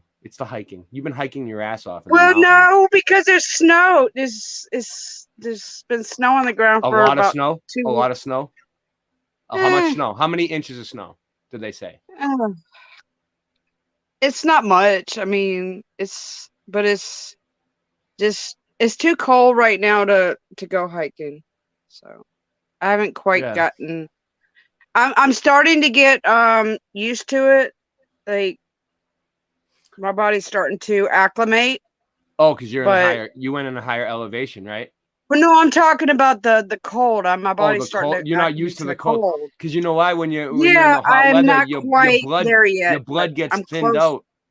That's what happens to us here in the summertime. Our blood gets thinned out, and then in the wintertime, your blood gets thick. You need to get your blood thick. Your blood is still thin because you were. Yeah, well, it's. I'm getting closer though because I can tolerate much colder now than I used to be able to. So did you build a snowman yet? Didn't you say you wanted to build a snowman, snow angel? I Did you do, it? but there's not enough snow yet. Oh, It's you're not waiting? enough. You're waiting. I gotta wait. Need more. Need How's more snow. how's Logue treating you? Great guy, good guy, treating you good. I'm happy for you, Jenny. I'm happy. Thank God. Thank God. I'm Thank not God. quite. I'm thank not God, quite a polar bear thank God- yet, Melanie. Thank God you didn't move in with a maniac. You know what I mean? Oh Jesus. No, my discernment is on point. So Yeah. I've been screwed over by too many narcissists though. No, I you know. I like Logan. I like Logan. I'm just playing around. He's a nice guy. Yeah, he is. He is. He's awesome. But yeah, I was checking out that channel out of Dino. The one it's a good channel, dude. He has a good channel. He has a lot of cool stuff. So yeah, I'm down. When we gonna make that happen? Talk to him. Get him on. Let's do a show. Let's get together. Well, you'll have to ask Logan about that because I don't know. He's the one been talking to him, so I don't really know. Yeah, check that channel out. The Art of Dino. It's a good channel. Oh, I was checking it out today. Yeah. Yeah, he's got some nice artwork. And he does Mudfoot stuff too. Yeah.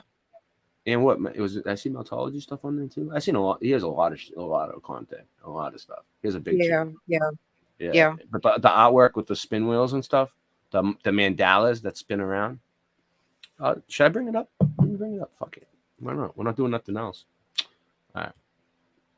So I was checking out this channel. This is Logan's friend, right? And he's from Boston, right? Is that the deal? I think that's the deal. And he's gonna be doing some I don't know. I think so. Work with doing artwork with kids and stuff like for the children in Boston soon, I think.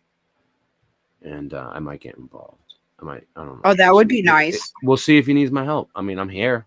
So this is the Yeah. Art of Dino. The Art of Dino. I need to get back into my artwork because I used to. He's got do art. 24.3 thousand subs. Okay, so he's not like a small channel, but I was like looking. He has a lot of cool stuff, and but I was checking out this cool stuff down here. Let me show you. When you go way, he has a lot of cool stuff that like the stuff we look at, but there was some his artwork was really cool. Where do you find that? The inverse reflection theory. Yeah, like rain, like this one maybe. Let's see if this is one. This is probably one. The Art of Dino. Oh no, this isn't it. This is a commercial. No. Oh no, no, I hate this lady. They need to No, change. no ads.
Yeah, this is really cool. Yeah, trippy. Yeah. Psychedelic. It's cool, man. Imagine if you were doing some mushrooms and you saw that. I guess, yeah.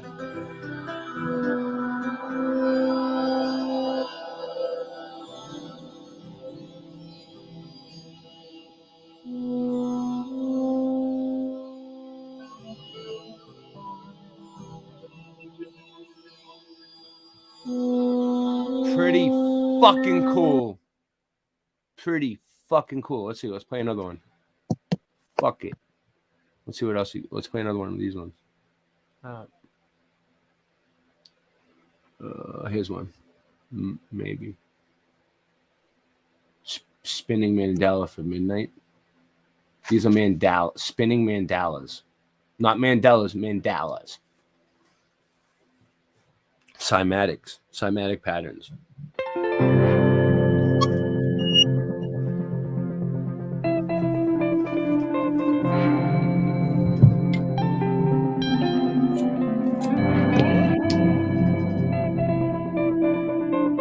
Fucking pop-up ad.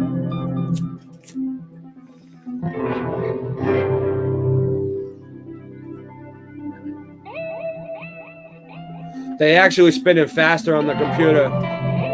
TV, it's a little slow on the screen.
Oh man, I gotta do a dab to this.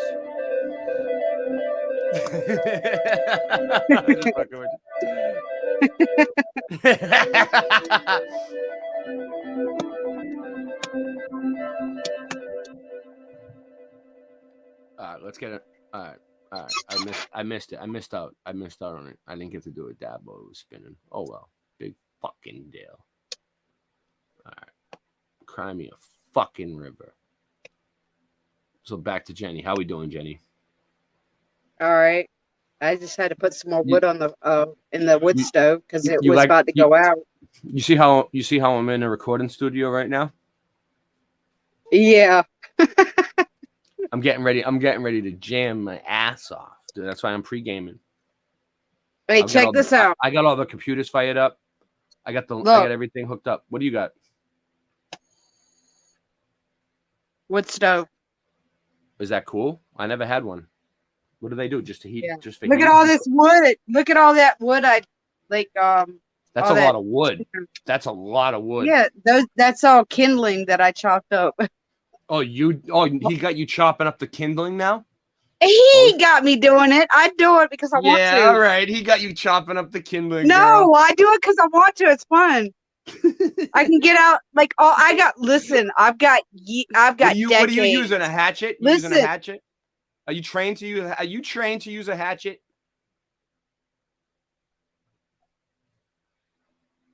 I got this one. Yeah, I love hatchets. And I got Jenny's this one. Jenny's got hatchets, people. Watch out. That's an axe. That's not a hatchet. That one looks like an axe. Yeah, they're both axes. Oh, yeah, no, two axes. The small ones are called hatchets and the big ones are called axes. Well, I used the small one for chopping up these little kindling sticks. Yeah. And then with that yellow axe, You chopped down a tree. You chopped down a fucking tree, didn't you, Jenny? I used You know what? You know what I would do, Jenny? No, but Logan chops down trees. I know, but you know what I would do if I was you? I would, just for the fuck of it, I would find like the biggest deadish tree, like not one that's alive, but a big dead one, and just fucking chop. But listen, you know why? You know why I enjoy doing. Listen, you know why I enjoy chopping up the wood into kindling like that so much? Because I have decades. I have decades of pent up rage, like violent rage pent up from years of trauma. Let's talk about it. Go ahead. Yeah, and chopping wood is like it's therapeutic. This is therapeutic for me. It's a good way to get that energy out. You know, you just whack the wood. You know, chop the wood and take all your anger and aggression out on that wood and.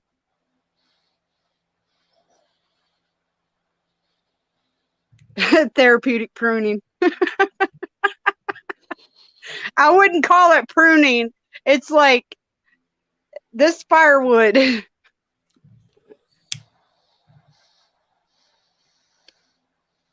Yeah, you got to have a fire up here. I heard you already got the fire up there. Yeah, it's burning now. No, I'm talking about the weed. Oh yeah, we got that fire too.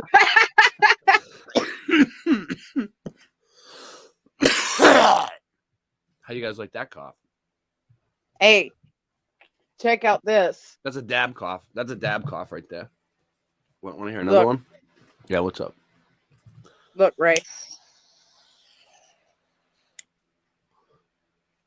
Oh, that one's nice. Yeah, I'm getting used Just to for these. dabs. Yeah, I know. I was looking at them today. I was at the vape shop earlier. Didn't I tell you? I was hanging. I'm trying to find a fucking battery for that thing, dude. I've been going to vape shops everywhere, all around, asking them. One guy was like, "I had one 2 days ago, but I threw it in the trash." I was like, "You fucking serious?" What? He's like, "Yeah." Yeah, he was like, I don't know. I just threw it away. I'm like, fuck. He's like, "You're gonna have to order it online. You can probably get one online." I'm like, I don't know what fucking magnet to order. You know how many magnets they probably have online? I'll probably get the wrong one. You know what I mean? I'm a dumbass. Yeah. I'm not good with that. You're not a dumbass. Well, with ordering online, yeah, I'll order the wrong thing. Definitely. 100%. But that doesn't make you a dumbass. You just don't not make good me with don't let me order anything for you online. Okay. I probably shouldn't be ordering stuff online. I order too much stuff sometimes. Amazon packages like up the yin yang. Oh yeah, right? Amazon is my weakness. Amazon is the shit lately. Everyone's been doing it. Everyone's been But look, this is my favorite. This is my favorite right here. Even though it does have a metal, it has a metal rod on the top of it. There's the metal. I like the glass, dude. I like the glass. I like what you. Yeah. I like. Jenny and Logan donated a really nice nectar collector to me. Thank you. Thanks for the donation. Oh god. I don't make a lot of money, but I get like nectar collectors.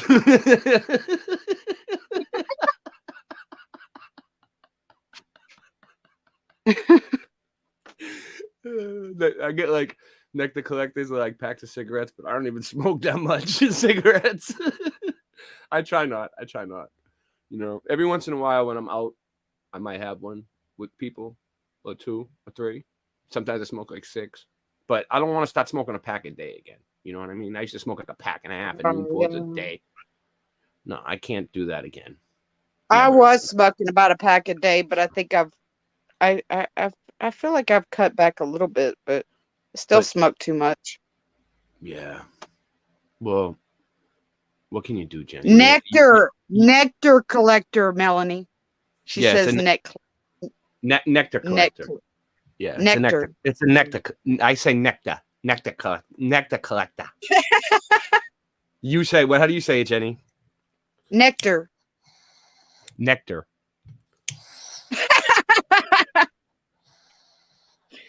But I don't say Winders. Yeah. I say Windows. Are you from the Winders area? Are you from that? No, area? no, I say Windows. You don't come from the Mudflood Winders. You don't come from the Mudflood Winders area.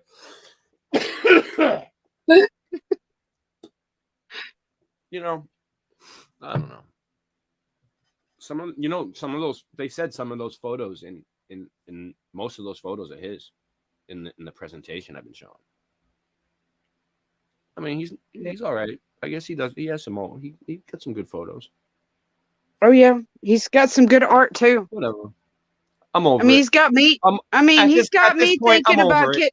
I'm over it. He's got me thinking about getting back into my art because I used to do art, but I spent so much time drinking in the past that up until about 5 years ago, and when I quit, but I shook my hands would shake like I had Parkinson's, so I couldn't really do my art. I was always worried about getting Parkinson's for some reason. I don't know why. No, like literally, my hands would be like this.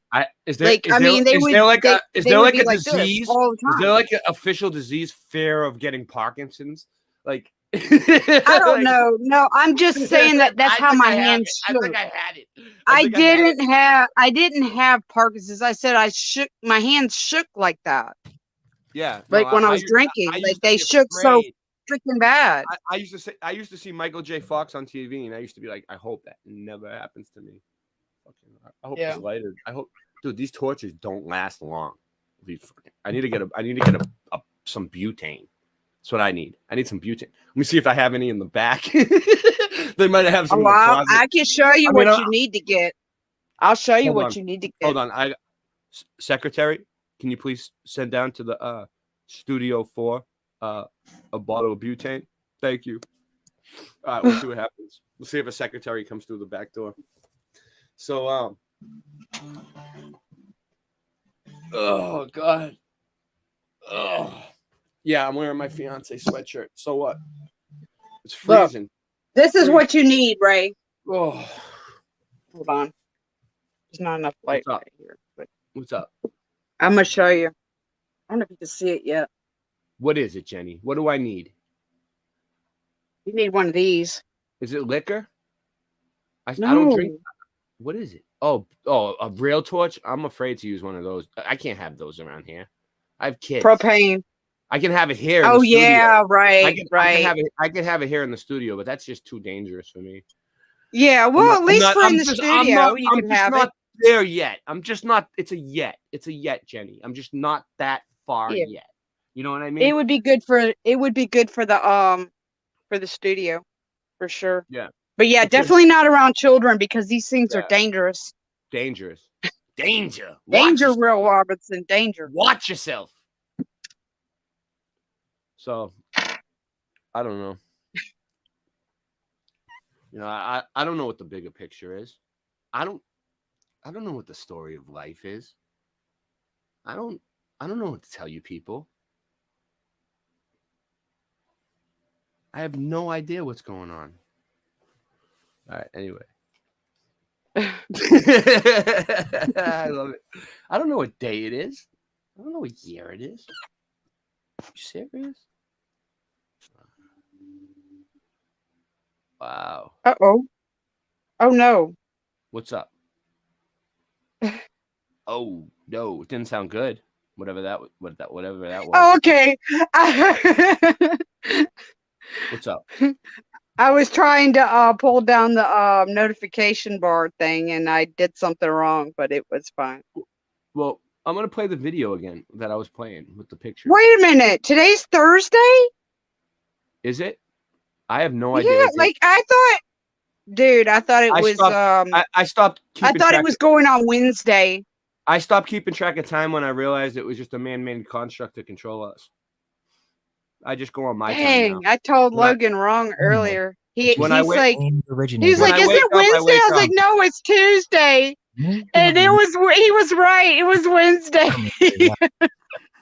They claim in the history that when these two met in 1860, they had already been practicing photography for 20 years. But like I said, why wouldn't they just fly up in a balloon? The US military didn't have any aerial travel? That's what they tell us. Oh, but they had saddle balloons and fancy depictions of these crafts, yet we are to believe it took It's until after midnight here, Melanie. That's why it's Thursday now. Common.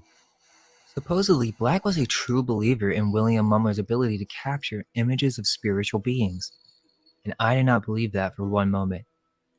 This J.W. Black had been in photography for over 20 years. He knew all the tricks of the trade. There's no way he just believed in Mumler. He was connected to this entire scam. They say Black believed him because when Black attempted to do this in his studio, he could not figure out Mumler's trick, and so he just trusted it to be true.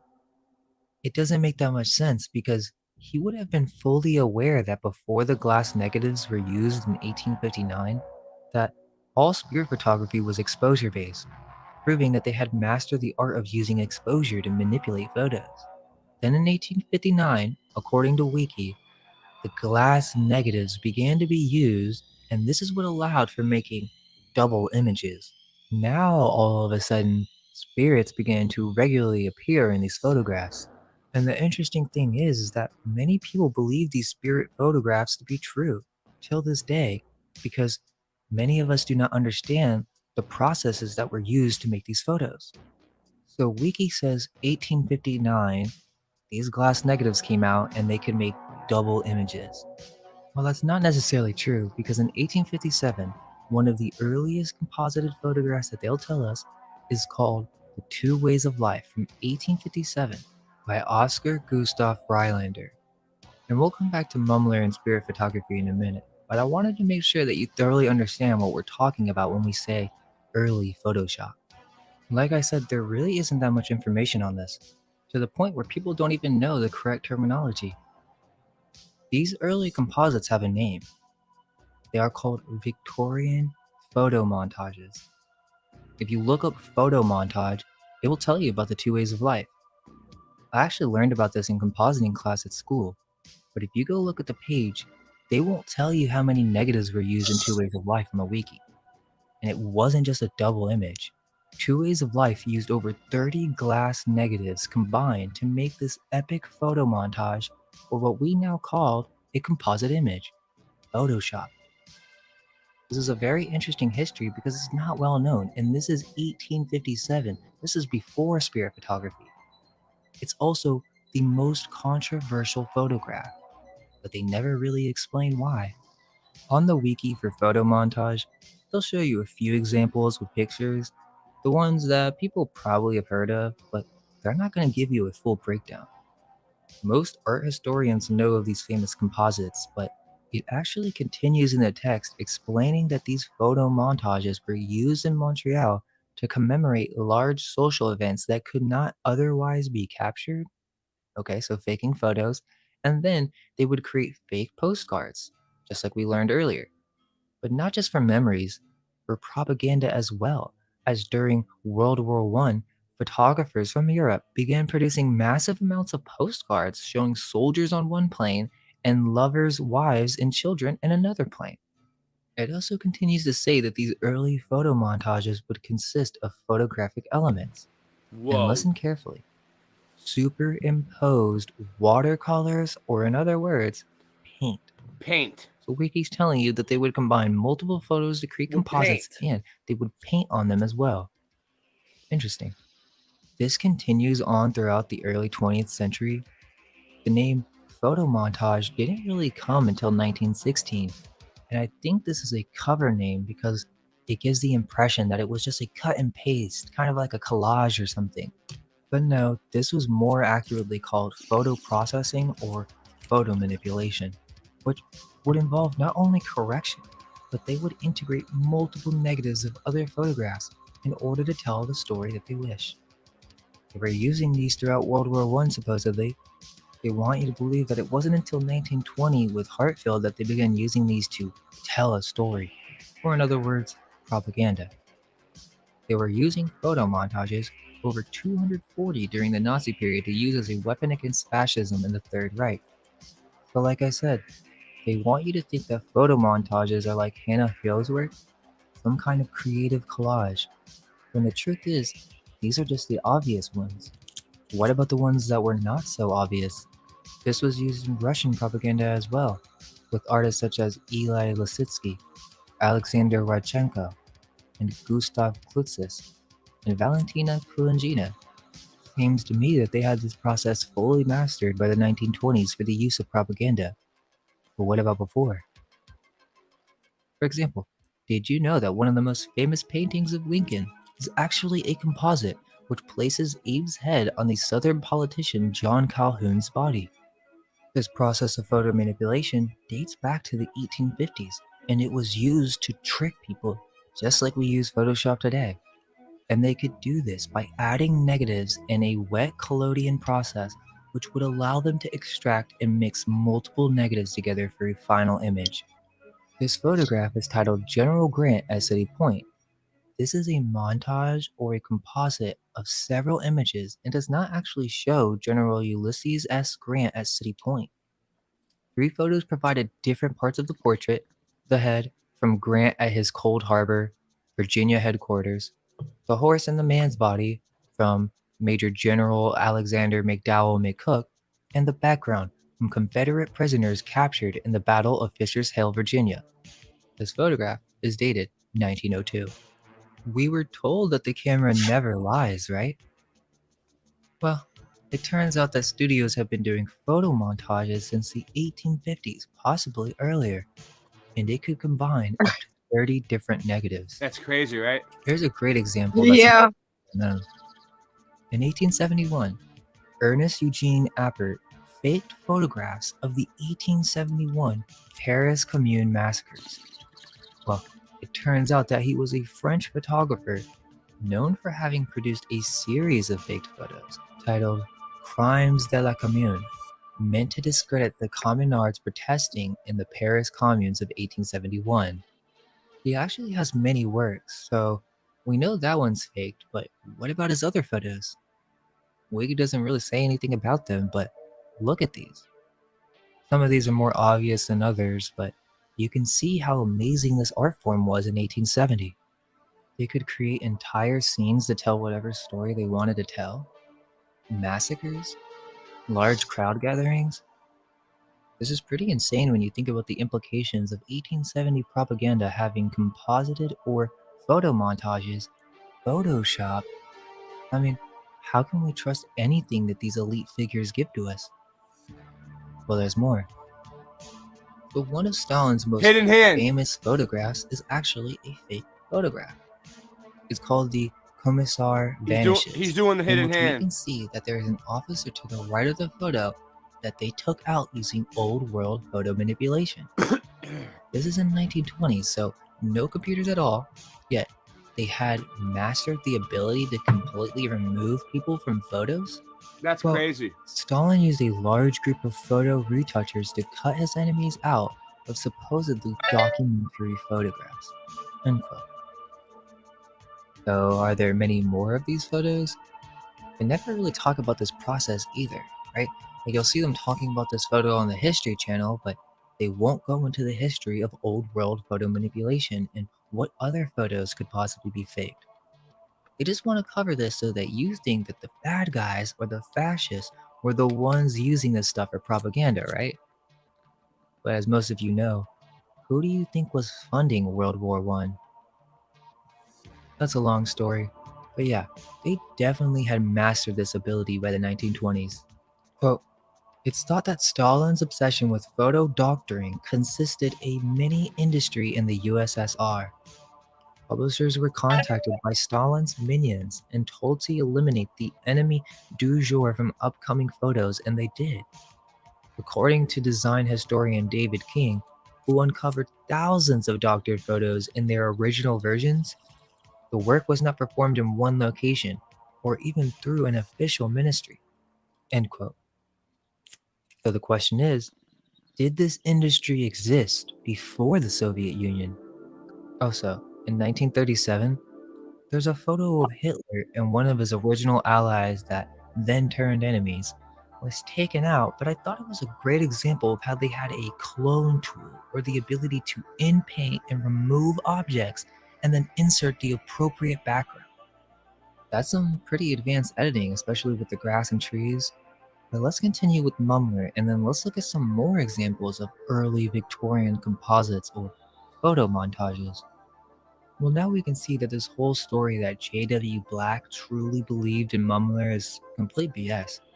They just say that to give more credit to this entire story of spirit photography, because the idea is that other photographers, other historic photographers, couldn't even figure out his method. But J.W. Black would have been fully aware of the advancements of the art with the release of these glass negatives, as there were several artists during these times using these advanced workflows.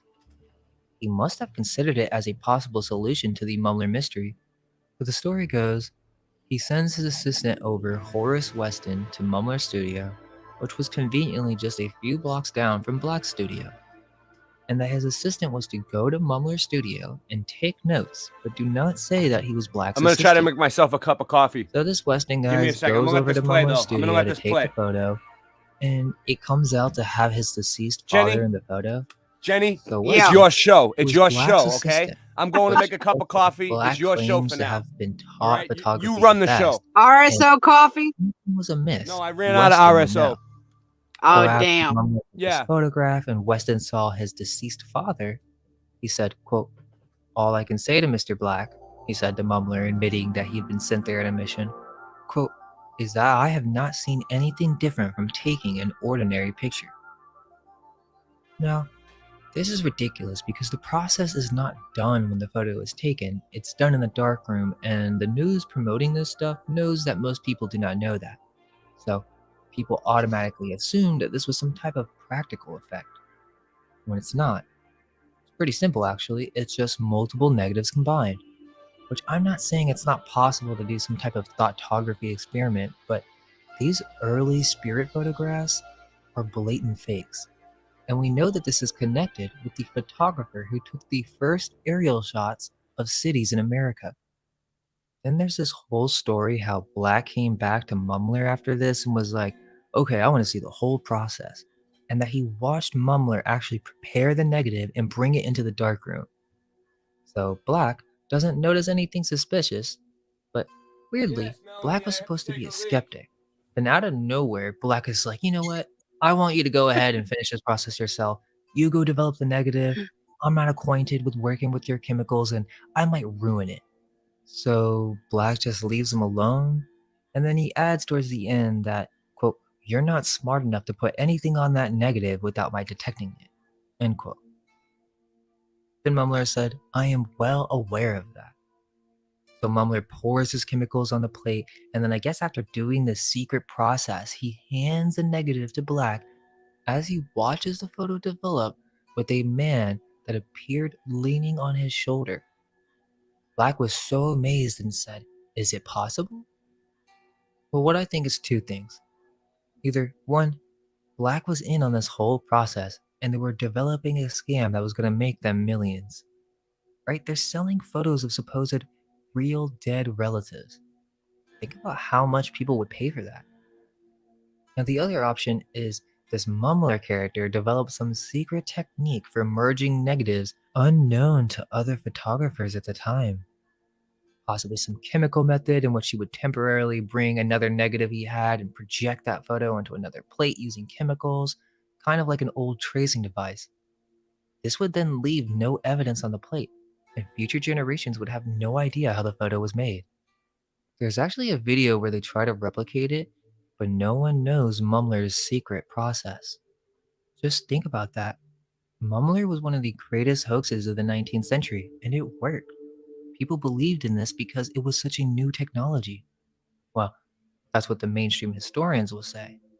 They most likely had this tech earlier, but my point is, orphans who are given photographs who have no understanding of compositing, advanced photo processing workflows, combining negatives, and many other techniques are not going to question a photograph that looks genuinely real, especially when there's a Real story quick, that I would goes like to with it. thank Melanie Now, Moran with for spirit donating me the photography, money for the that's pretty recording obvious. studio And tonight. most of you would agree that not Hold only on, is let it me an pause it. example of old world I would like to thank Melanie Moran for donating the money, the anonymous donor, to for the recording studio tonight for all the equipment, because I would have had no place to sleep.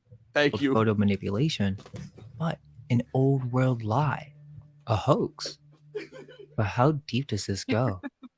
So to recap, when it comes to photo montages, in art history, they really only teach it from the standpoints of hoaxes, propaganda, then it being picked up by the surrealist and contemporary artist.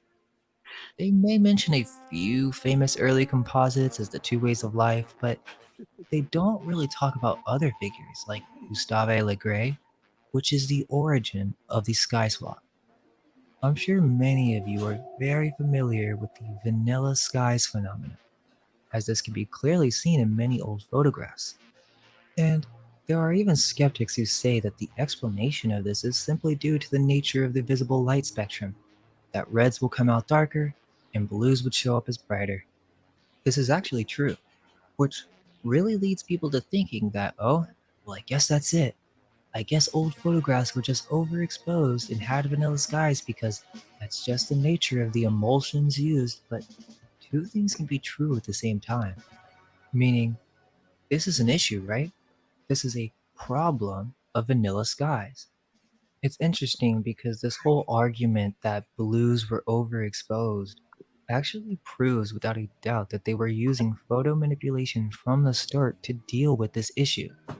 It starts with Gustave Le Gray, who was the pioneer of what's called the collodion process, invented by Frederick Scott Archer, which was an early photo manipulation pre-processed technique in which the photographic material would be coated, sensitized, and exposed, then developed within a span of 15 minutes. The collodion process is what allowed Le Gray to solve the problem of vanilla skies that could not be solved with the supposed new technology at the time. The problem of the blank sky. Now, some of you may think this is proof against vanilla skies, but it is actually the opposite. You see, because in 1850, they were using this problem of photography for their advantage. They were dedicated to solving it, and strangely, this whole collodion process in Le Gray is connected with the French government at the time, where in Mission Heliographique, the Ramparts of Carcassonne, 1851, shows that Le Gray was actually going around and taking pictures of ancient sites and castles in France, and that he was dedicated to taking one of these photos of the castle and doing a photo sky swap for the bleached area of the sky, meaning they wanted to manipulate a photograph of an ancient site done during a survey of multiple different locations. Well, in an 1850 study of light and dark, they were trying to solve this problem of creating skies and taking pictures of the sea since they were both blue. So back in the 1850s, they had adjusted the exposure and chemicals used to be able to capture the blue spectrum. And on top of this, he put them together to create an artwork titled Solar Effects, which, if you told someone this was an old photograph, no one would guess it's edited. Quote, there seems to be no extant statements by Le Gray on how he was inspired to use the revolutionary method of combination printing with multiple negatives, nor are there any instructions from him as to how he printed out the final image. Is it possible that, aware of the competition among art photographers, he was prudently silent? So they were keeping this secret. Whatever his procedures, Le Gray's seascapes, which combined separate shots of the sky and sea in one stunning image, were considered a major if not astonishing development in his own time. End quote. So there you go. This is a secret process. Back in the 1850s, they were already solving a solution for these bleached skies. And they had realistic photocompositing, or what they call Victorian photomontages. With this process, they began capturing stock photos of multiple skies and seas throughout the French coast. So this proves that they were able to capture blue light over 250 years ago. Here in 1858, we have an early composite called Faded Away by Henry Peach Robinson, which was constructed by 5 different negatives. I would say this is quite advanced for such an early time period. There are also several photos that had unknown artists, and they'll show some of these when typing in old Photoshop, but just kind of strange that nobody knows who took these photos. The Double-Headed Man from 1865. A Man Juggling His Own Head from 1880. A man on a rooftop with 11 men in formation on his shoulders. And this one really makes you think. It's kind of funny because I remembered when I was a kid, my mom put up this photograph in our bathroom. It's a really famous photograph, Lunch Atop a Skyscraper, 1932. But now that we've learned more about early photographic techniques, who is to say that this has not been altered? Yet nowhere do they say whether or not they used multiple negatives in this photograph. Well, it's mostly attributed to Lewis Hine, but the identity of the photographer remains unknown.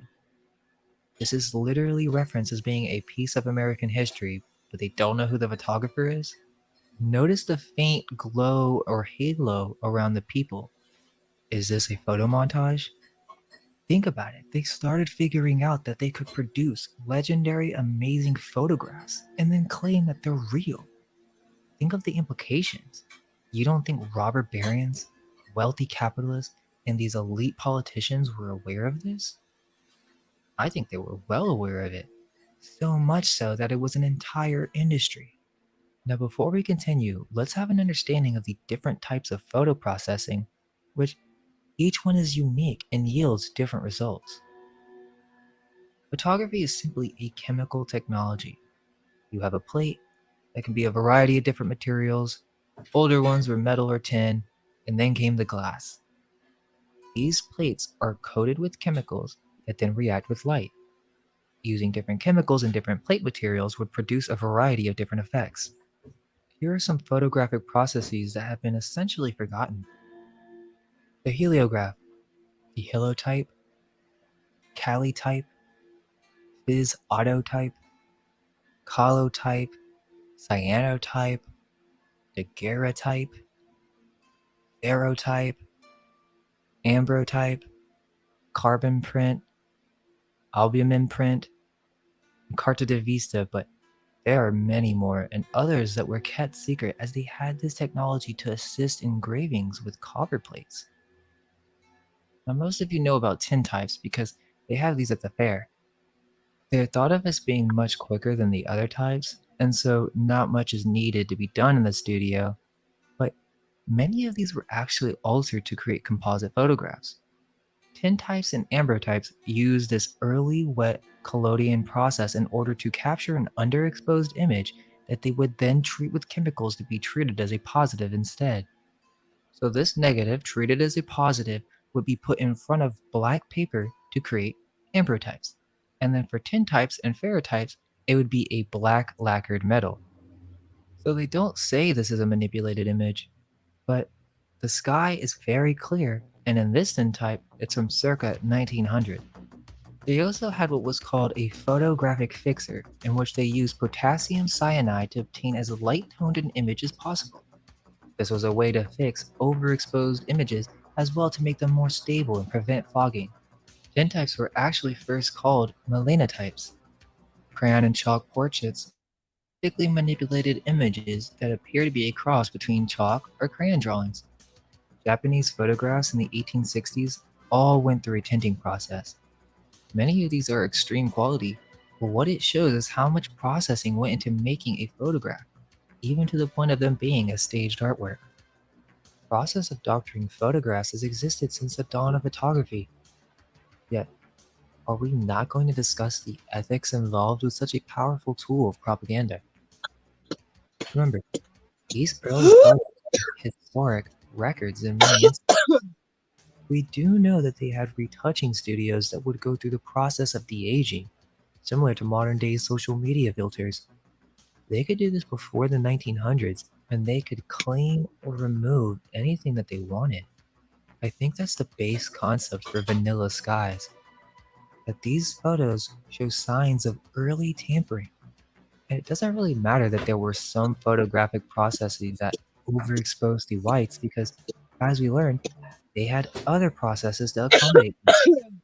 Hence, they knew this was a problem and that it could be used to hide certain features. I'll explain more on that soon. But early photographs, about all of them, would go through a photo touch-up process. There's old books that explain this clearly. Listen to this. From the 1905 Illinois College of Photography, we have a small book speaking and explaining photography and how it depends on retouching. Quote, photography, what it is, and how it is done. For the benefit of those who are not familiar with the art and science of photography, some explanation is necessary. When a picture is taken with a camera, it is made upon a glass plate, which after development shows the object in shades of black and white inversely. This plate is called a negative, in which all little imperfections of the skin, together with the shadows, wrinkles, and facial blemishes, are necessarily exaggerated and must be overcome by handwork in order to produce a correct and pleasing picture. It is to improve the picture by removing and softening these blemishes. The plate is sent to the retoucher, who works upon the negative itself with fine implements. Check it out, Ray. They have an unbelievable bathroom in this place, and it was like it smelled so nice in there. And they have like these special, like toilet paper that smells like roses. Can you believe that? What? Shit? Jeez. Yeah, Look, this recording studio is really high class. Thanks, Melanie, for donating the money for me to get this place, man. Hey, look, Ray. Yeah, what's up? That one's Check cool. out the bowl. Do you see mine? Can you see it? Not really, because now. Well, I started to, but Hold on. I'm looking at the screen. Hold on. Yeah, there it goes. Oh. Your green. There it is. Your You green see it? screen keeps a little bit. Yeah, there you go. Kinda. Oh, yeah, it's taking it's a Sherlock it's a Sherlock bubbler. Oh, And it's Jesus. thick, and it's thick. I'm not playing games anymore. I got the heavy artillery. Yeah. Oh, we got so many bowls around here. It's ridiculous. Yeah, they took all my bowls away once. I used to have over 50 laying around, different ones, everything. I had everything. I used to have a glass, like what they call that, a steamroller. You know what a steamroller is? It's the one that looks like a long glass tube like this, and you put your hand on the end and you put dry herb on. There's like a bowl right here, and the holes on the end, and you smoke it like that, and you let it go, and it's like a spiral. You ever look for a steam? They don't sell them like at a lot of smoke shops because they're kind of illegal still in a lot of states. But those things are cool. Check it out. There was this bowl. There was a bowl that I saw at a smoke shop up here. It looks like a samurai sword, and you could actually smoke out of it. And this thing is about this long. I don't know if you can see. Actually, Melanie, I completely trashed the bathroom here. They're gonna be charging that. They're gonna be charging that to your bill tomorrow, to your credit card. So, I hope it's not too much in damage. I'll try to get the people over at the agency to cover it for me, but I'm not too hopeful on that. So, hopefully it works out. Anyway, Jenny, go ahead. Well, I think that one that I saw kind of sounds a little bit like that kind of pipe too. It's all glass, but it's shaped like a samurai sword. It's a straight shot into the lungs. What is it? A samurai sword? It's shaped like it's funny. It's funny. It's funny you say the name. Listen, Jenny. It's funny you say the word samurai sword. You know why? That was my name in high school. My nickname in high school. All right, go ahead. Finish the story. But notice this pipe. It's shaped like a samurai sword. It's all glass. Thank you, Melanie. It was so cool. Like, I'll make sure I'll make sure might get it. that they have this like high class kitchen here at this recording studio, right? They have all kinds of shit. I'm gonna make sure I eat everything and charge it to your bill, Melanie. Everything. I'll make sure there's nothing left. If there's any food here, I'll take it with me. I'll take it home when they let me back in the house. You know what I mean? Because I got kicked out and I needed a place to stay. And Melanie was like, "Hey, you need to record tonight," and I was like, "Yeah."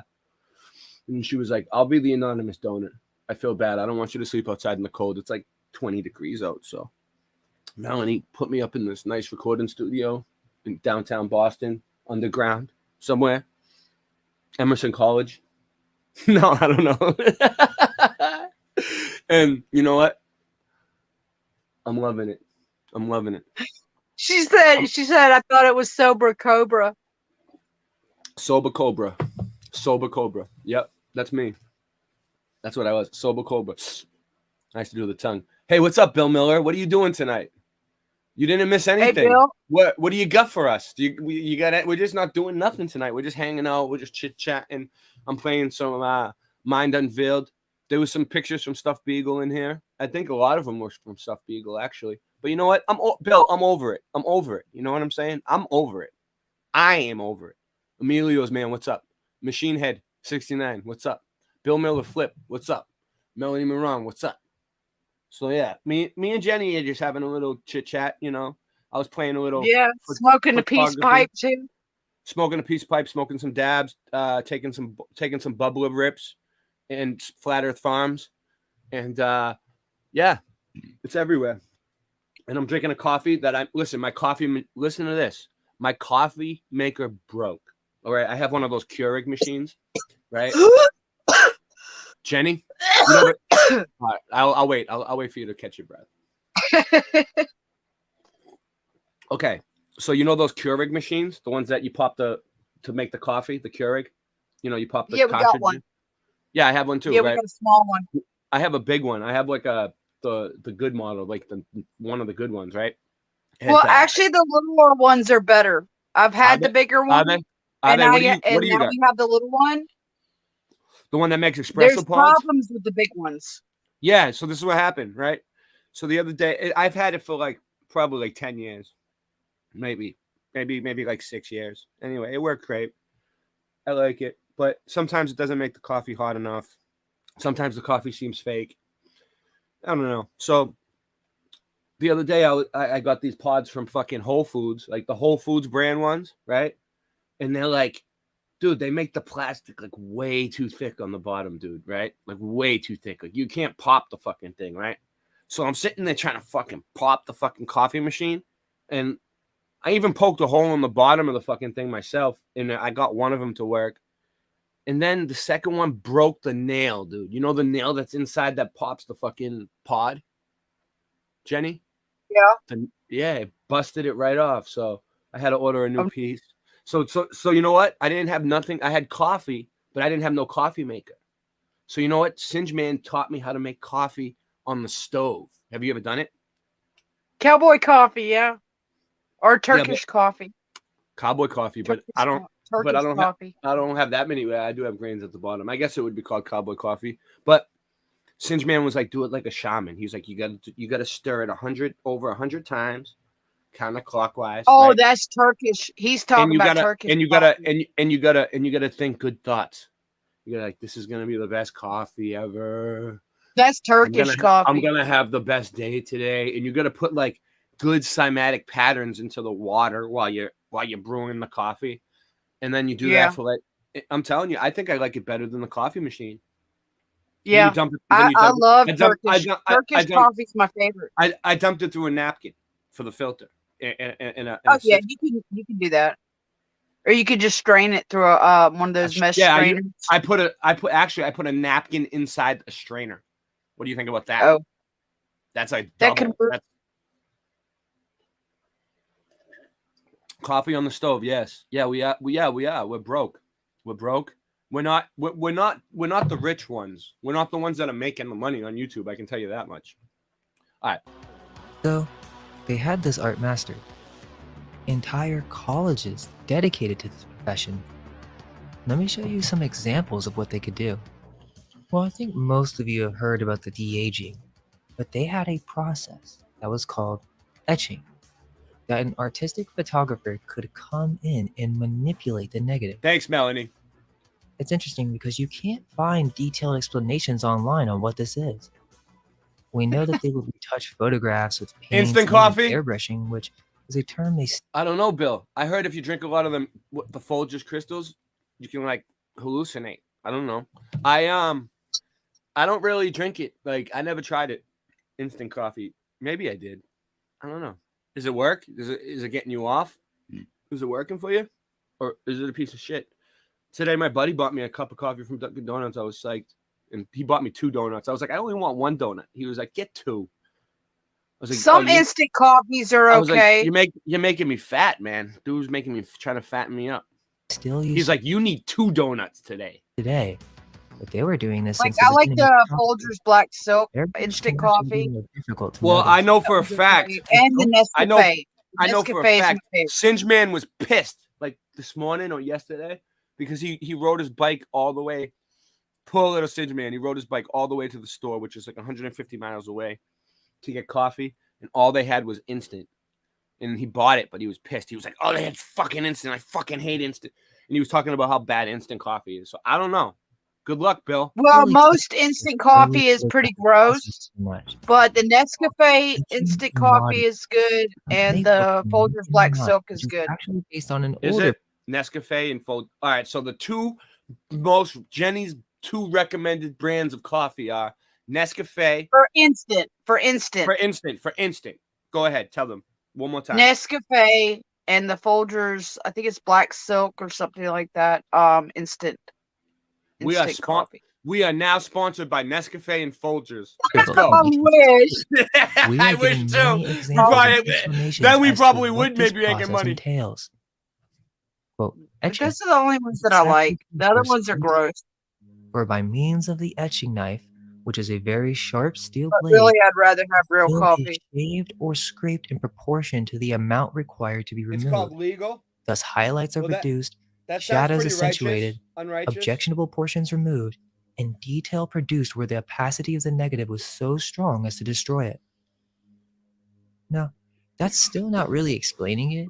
So they were scraping the negative with a knife. I to only remove- use the instant coffee when I make Greek the frappe. shadows Greek frappe. and to remove or soften over detailed areas. Style frappe.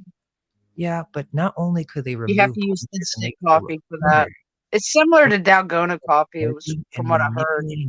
manipulating My nickname in high school used to be Black Coffee. They used to call me Black Coffee in high school. next to be skinnier. So this is etching. But what I do with the instant, I'll take like about a tablespoon or 2 of it, put it in a mason jar, and put about 3 or 4 ounces of cold water in there, and put a lid on it and shake it up To review with your really eyes hard, and then add etching milk to it iron, which and sugar. started from a drawing, and then they mixed in other negatives. Then finally cleaning it up with the etching That process. looks like to make it Paul. look That looks real. like Paul McCartney. If you were only looking at the final version, you would never know that this photo had been manipulated. So they could also change people's size. Wow. And then They were doing could all add this shit to clothes onto a photos subject back that in the would day. end with a realistic result. Photoshopping back in the They day. could fix hairstyles, change your body into drastic proportions. Then explain how to etch single figures, to remove figures from groups. Okay, this is 10 years before Stalin, and it's based on an older book. So they could have been doing this stuff far earlier. Okay, listen carefully to this. Quote, by the combination of etching and retouching, by the use of the knife and pencil, you etch and model. And with these 2 instruments, you can make any alteration you desire on the negative. Highlights on the bones and cheek may be cut down and subdued. Thick necks made thin. Excessive drapery removed. Crooked noses straightened. Shadows accentuated. Hair added. Backgrounds altered. Objectionable portions removed. Figures taken from groups, etc. So basically, anything they wanted to do. This is old world Photoshop. You should get the real coffee and just do it on the stove like I did, Bill. It works. It works good. With landscape paintings. I'll tell you how to do it if you postcards, give me a call. Portraits, family photos. Why are we not to believe that they did this with political photos and our historical record? People believe that buildings are built at specific dates solely off this historical record, which could have been Are you Greek, Emilios, man? Are you Greek? Some of my best friends are Greek. I have a lot of Greek friends. easily manipulated. Who left these photos behind? Who owns the newspaper companies? Who owns the colleges? They had this art form mastered, and it most likely is ancient in origin. One exercise in the book shows how students would attempt to etch in different I values. actually really enjoy the Greek frappe. They're in order to pretty good. have My best friend used to be like, "Hey, Malaka!" control over this process. The author then explains how to remove the figure from the background to make it much more pleasing than the original, and then also the process in adjusting the shadows to be a softer value. Oh yeah, I can speak a little Greek too. By the way, add that to the list of languages I know. Basically, all old world photos are fake. Oh This yeah, is the I was process friends of photography. because like the neighborhood I grew up in Boston, Emilio's, man, like it's separated into sections, right? And if you know, I don't know where you're from, you might be from Greece, but there's a section of Boston that was predominantly Greek, and it's called Roslindale, and that's where I grew up. And it's still Greek. It's still a lot of Greeks there, but it used to be like completely Greek, you know? And it's a pretty cool neighborhood of Boston. Negatives would be etched and modeled. You know, the Sicilians actually and have some Greek ancestry. Well, yeah, my friend was Greek and Italian, but I had a lot of Greek friends, but a lot of them, some of them were Italian. Ray, What's up? actually, Sicilians do have some Greek ancestry as well, How's that work? because Sicily was invaded like several times by different groups of people, including the Greeks, the Romans. The Greeks invaded Greeks, Sicily? the Romans, the Moors, Wow. even the Moors, because and there's a couple other groups too, you know, but Sword fight. All right, let's play. Too strong, and there were many dark areas, so our photographic record of retouched photos are manipulated photos, altered photos, doctored photos, old world Photoshop, whatever you want to call it, but they aren't real. And we should certainly be questioning any photos on the historical record and the level of retouching that has been done to these. Obviously, there's levels to this. Photographs require the process, and sometimes, sure, there's only minimal alteration. But this process was known by the politicians and robber barons at the time. You don't think they would take advantage of this? There's a section in the book where he speaks of etching statuettes. And this is really strange. Quote, departing from regular commercial retouching work, it is possible to produce some very pleasing and artistic effects which are always appreciated by the picture-loving public. For special work, and particularly along advertising lines, the retoucher will be called upon to work up negatives and prints, securing effects differing vitally from the original. The clever use of the etcher and pencil will enable the photographer to produce almost any desired results along these lines. Unquote. He explains how the entire figure is masked and separated, put on a new background, and then they would blend the head of a child over the body poses, meaning he's explaining how they could seamlessly blend multiple photos in a realistic way. Not just sky swapping, because that could be a hard mask. He's explaining the process in which they would take a picture of a body pose and head pose separately to get a desired effect that, when they mixed it and seamlessly blent the photo, it gave the desired vision to the client. So isn't that interesting? They have an advanced etching that shows how they could turn someone's portrait into a statue. They could even change your facial expression if they my needed. mother is half Although this book Sicilian and does half describe the Irish. retouching process, they really only focus on human subjects, like portraits and retouching, but That doesn't My mean father that's was a all that gypsy. this etching can do. Now that we understand the photo manipulation process, it's not only in portraits, because you'll see this whole 1900s Photoshop on news sites, right? They've made these articles on this subject, but they're only going to show you retouched portraits. Yet, could they do this with landscapes, architectural photos, construction photos, political events? It seems that there should be more historical information on this subject, especially if we find these photos in historical archives. Here's Colorado Springs from 1913. That shows how this process would be done in a more obvious fashion. But let's see if there are some instances that are less noticeable. But I want you to remember who printed these and thousands of other photographs and postcards. The Detroit Publishing Company. Shout out to Biggs. Please go give him a follow, guys. He was nice enough to help with the video and provide a great collection to start from. Links are in the description so that you can even download it yourself. That looks just like In the him. Library of Congress archives, if we look at this circa 1900 picture of the Murray Hill Hotel in New York. Now, I'm just going to leave it zoomed out for a second. At first glance, there's nothing too suspicious. I mean, that is a strange fog over the top of the building. It doesn't really look like natural exposure. And we can also see that the sky is visible. So how can that be so? Is this a sky swapped image? Well, Hey, let's Bornick. look closer because this photo is very weird. Well, for starters, the entire bottom and right side of this image is pink. Yet we know that the base is a photograph.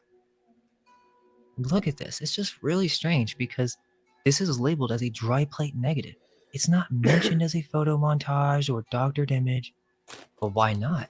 15% of this image was painted in to look realistic, to be invisible. The true art of retouching. In the sky, there's paint on the clouds, and you can even see etching marks left over from this process. You can see that the streets were painted over. This car was painted over for some reason. The streetlight is completely painted in. And don't say, oh, it's because some things just didn't What's come up, into Forever Love? detail. No, this is another level of paint over. Forever There are Love. random people painted in a variety. Forever Love.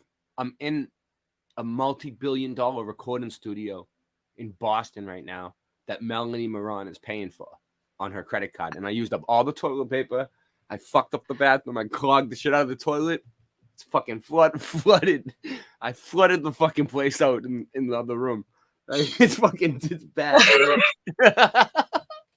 And the kitchen, they had all kinds of like expensive like little pastries and shit, and like shit like imported from Dutch and all kinds of places. And I'm gonna eat all that shit. I'm gonna take it all with me, and Melanie Moran's paying for it on her credit card. Big, she got me. She got me. Variety of different places, some poorly drawn, but from a distance, you would never notice. Painted over faces in random areas. This entire portion of the stairs is painted in. So they would paint on historic photos? Not just paint, but to make it Voynich heard me realistic say a from distance. Dutch. It's weird because to the What? right of this image, there's a section that's not painted. Voynich, And you I can said, see it looks like a I said the Patriots are from Dutch, right? Voynich, it's the Netherlands. It's the Netherlands. And Voynich is, that's where he's from. We Yeah. always joke. I always say he's from Dutch, and he's like, I'm from the fucking Netherlands. building. So were they trying to paint that out? In Australia, there's a collection of photographs known as Guess the I'm not Term seeing all the Collection in the comments Powerhouse because I didn't see Museum. that one. They never Well, say we're on three. anything about We're on altered 3 different photographs or channels, manipulation. and we're on Odyssey. I think I better check the Odyssey. Make sure the Odyssey went off. But yeah, Yeah, we're on 2 channels in Odyssey. But in this photo called Well, I'm Aaron supposed to Wood, be able to see all the comments on here, but see what looks like yeah, at the top, gray paint with white writing and an overexposed white sky. But this isn't just overexposure of light due to the blues picking up brighter. Yeah, he's but Dutch. instead, it is a But clear He's cutout. Dutch, but the country isn't called Dutch. You know what I mean? I always called the country Dutch because I forgot what it was called. Netherlands. Now, Netherlands. it doesn't seem like a big deal, but let's look up closer. You can see that they masked around these men, and behind them is the original sky color and exposure. And as you get over to the wool, you can actually see that they cut up to 15 men out of the photo. You can see their legs once you zoom in. Truth is, many of these photos have unknown artists, and no one knows the reason why they would even do this. In the Library of Congress, You know, Ray. Yeah, Narragansett what's up? Pier, Rhode Hold on Island. for a second. It seems that this is What's up? Something just occurred to me. I What? wonder why they called it the Dutch Netherlands. is a country? Dutch is a country? No, it's called the Netherlands. No, but Melanie, I was just thinking, Melanie said it is. Melanie said it is a country. yeah, it's a country. But listen, I was just thinking about something. Like, I wonder why they decided to name it the Netherlands. I don't Think know. about Why? it. Think about it. What do you think? The Netherlands, like Because it's cold there? no, I don't know. Is it no, cold there? nether, It's not, nether, like it's not cold there because they grow a lot of shit. I don't know. Why would they call it that? like nether. I think it's like Netherlands. They would be like Yeah, the Odyssey. far went out on. or something. Like it's like another realm or something. I don't know how to explain it, but The it's just Nether realm? interesting. It's just like Netherlands, Netherlands, Netherlands. Yeah, you think so? Yeah, think about it. Well, let me press play. Yeah, like the netherworld. the gray. But is the I don't original know. It's interesting. For some reason, they're coming in and adding in white. There's no explanation in the description other than these are dry plate negatives. You can see this in multiple photos of this collection. From the Library of Congress, Shelton Square. Oh, it means lowlands. Let's take a look Okay. at this from a That's glance. still interesting. What do you think? If this was framed in a museum, I wouldn't really notice anything. But let's look closer. The first and most obvious alteration is that the image has been painted on. Streets were completely painted over. Figures and people drawn in. Now some may say, oh well, they're just cleaning up exposure ghosting. But it's actually more than that. You can even see that they had an understanding on how to paint shadows. Remember what we learned from the photography self-manual. This was an artistic process. Oh yeah. Handling these negatives. Oh yeah. When I get the smoking, sometimes I get these epiphanies. Because yeah, if I was to tell it's you, freaking awesome. Like added I in, just get like almost like downloads of like information from the ether or something. But why? This person's looking straight at the ground. This guy has his hands behind his back. They had the science and art down to combine photos and add shadows in. More people equals a more pleasing photograph. If they had hundreds of stock photos of skies, who's to say that they don't have the same for all sorts of categories, including people standing and looking at nothing, then using the etching process or even paint to just finalize the photo? Most people would not be able to notice because they have no clue of the process in general. As the guy in the Vox video says, who's going to grab a magnifying glass and look at these things? You could even combine negatives of badly taken photographs to give the impression of bad exposure, which would explain why sometimes in these old photographs you see a combination of very sharp people and then very blurry people, and some of them are not moving. It's not just because of the speed. It seems that they may have been combining multiple negatives with different resolutions. They even painted over this horse, and even some of the perspectives of these carts look off. There are actually multiple versions of this photo in this collection, where you can see in this V2 version that there's a white scratch-off section with this big white rectangle. And sure, maybe this is just an artifact of something touching the negative, but then what is all this scratching on this middle building? We can also see the same thing in this V3 version, where the building with the white band-aid now has similar scratchings to the middle building from V2, as if they were trying to take it out to use for other photos. Possibly some chemical solution was added to these sections in order to extract certain features.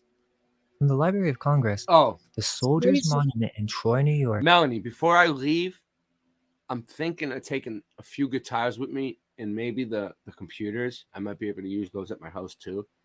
And maybe the keyboards too. So I don't know. If I take the stuff with me, they're probably going to charge you a shitload of money because it's like a multi-billion-dollar studio. So I think you can afford it though. This looks to be a pretty normal historical photograph. but it's actually an example of a photo that has been vanilla skied. Nothing seems wrong from a distance, right?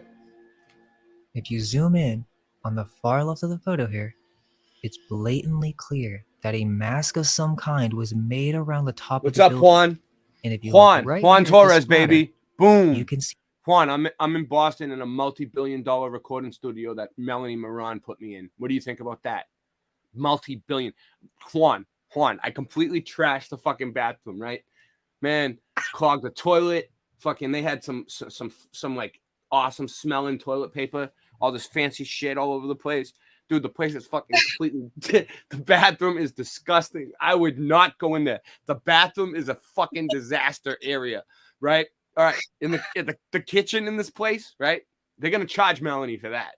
The kitchen in this fucking place is off the hook, dude. They got so much shit. They got like fucking steaks in the freezer and shit. I'm taking all that shit with me. They're going to charge Melanie for that, okay? I'm going to take these computers. I'm going to take the fucking the keyboards and the guitars over here. So, like, Melanie's, it's all going on her credit card. see that some sections didn't billion-dollar recording studio. get Boom, picked up, baby. showing that there's still parts of the building.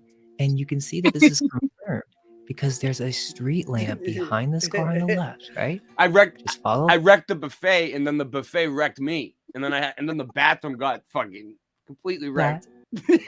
And you will see the wires. Now you can see there are wires going into the trees, wires down this poles, and going up into this area that was painted over. Removed canopy.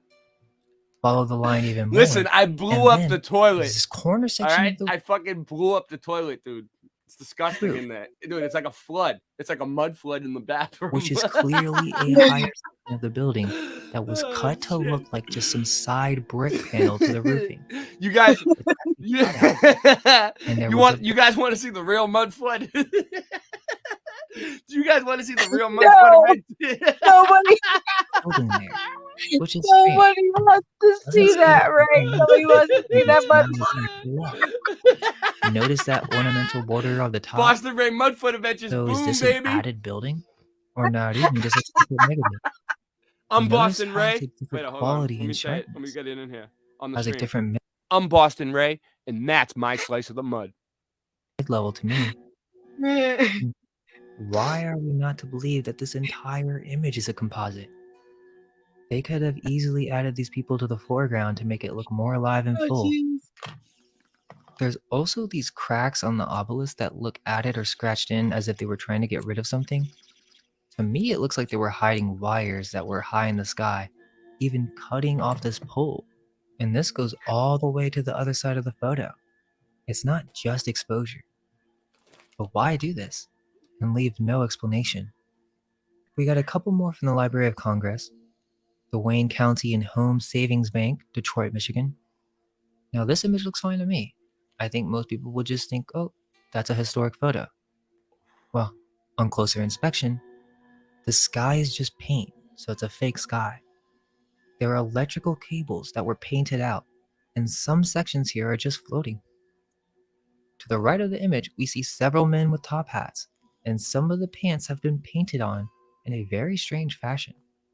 Also, this car right here to the right was painted over, and this guy doesn't even have a face. Some of you may think, oh, you're just overanalyzing this stuff. They just wanted to clean up the photos to make it look nicer. Okay. Well, you see this white line right here?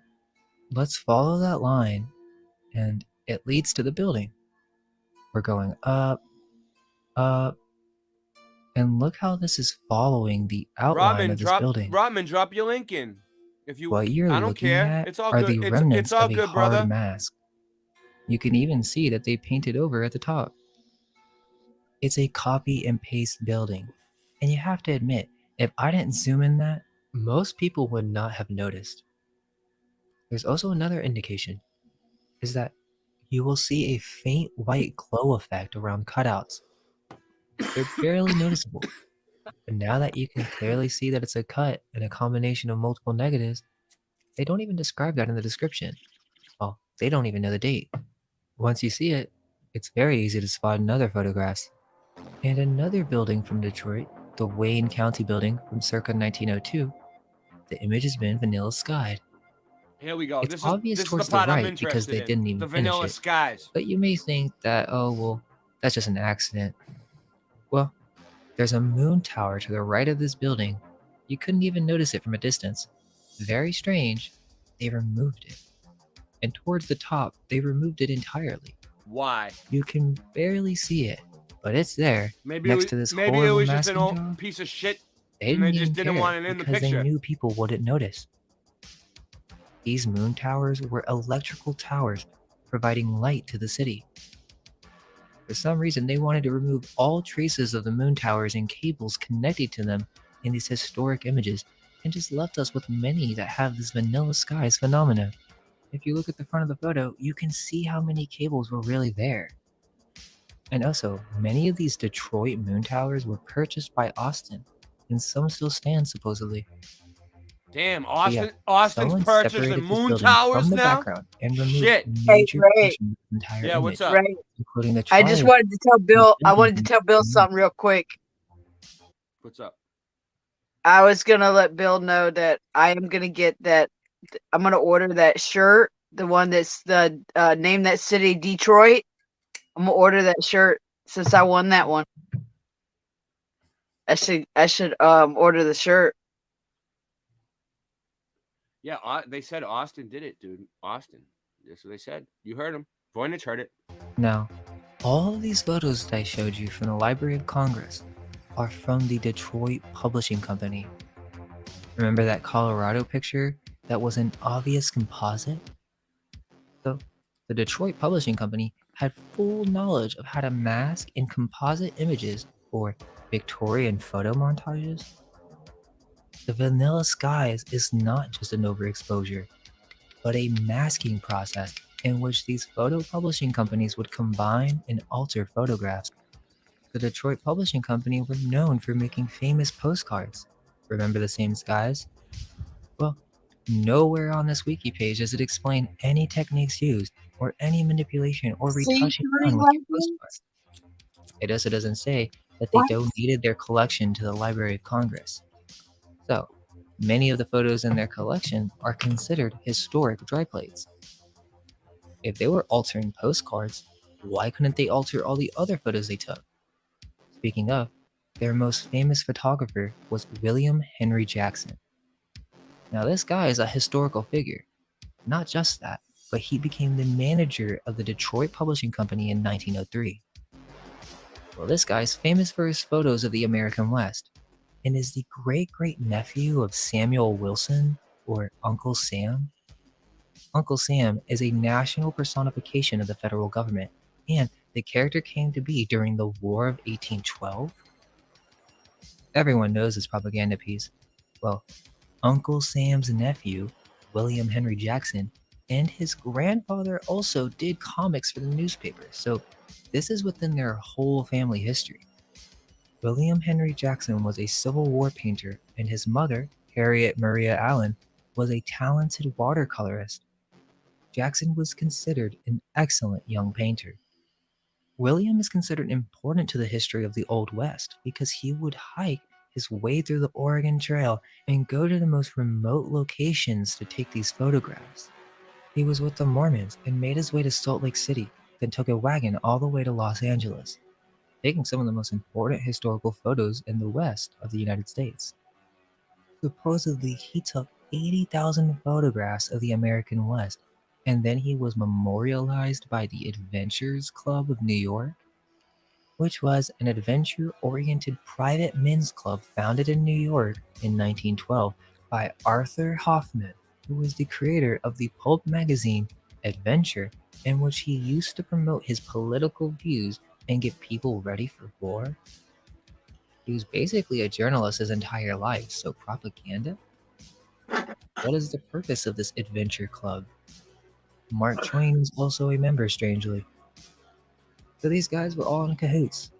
And when Jackson was in southwestern Colorado, he discovered this area where the Hovenweep National Monument is, where he is responsible for its name.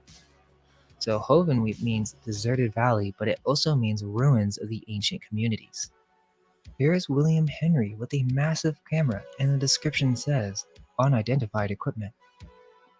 Well, let's take a look at some of the photographs that they claim William Henry took in his career, because he took photos all around the world. Here's a church in Guadalupe, Mexico. Just overexposed blues? Nope. Vanilla sky. Look here in the corner. The trees are cut off. They didn't even finish the process. There are actually many of these photos that they just credit to William Henry Jackson. One of these descriptions says probably William Henry Jackson. So is he just another figure like Uncle Sam? A cultural icon for these corporations to feed us so we don't ever question what's going on?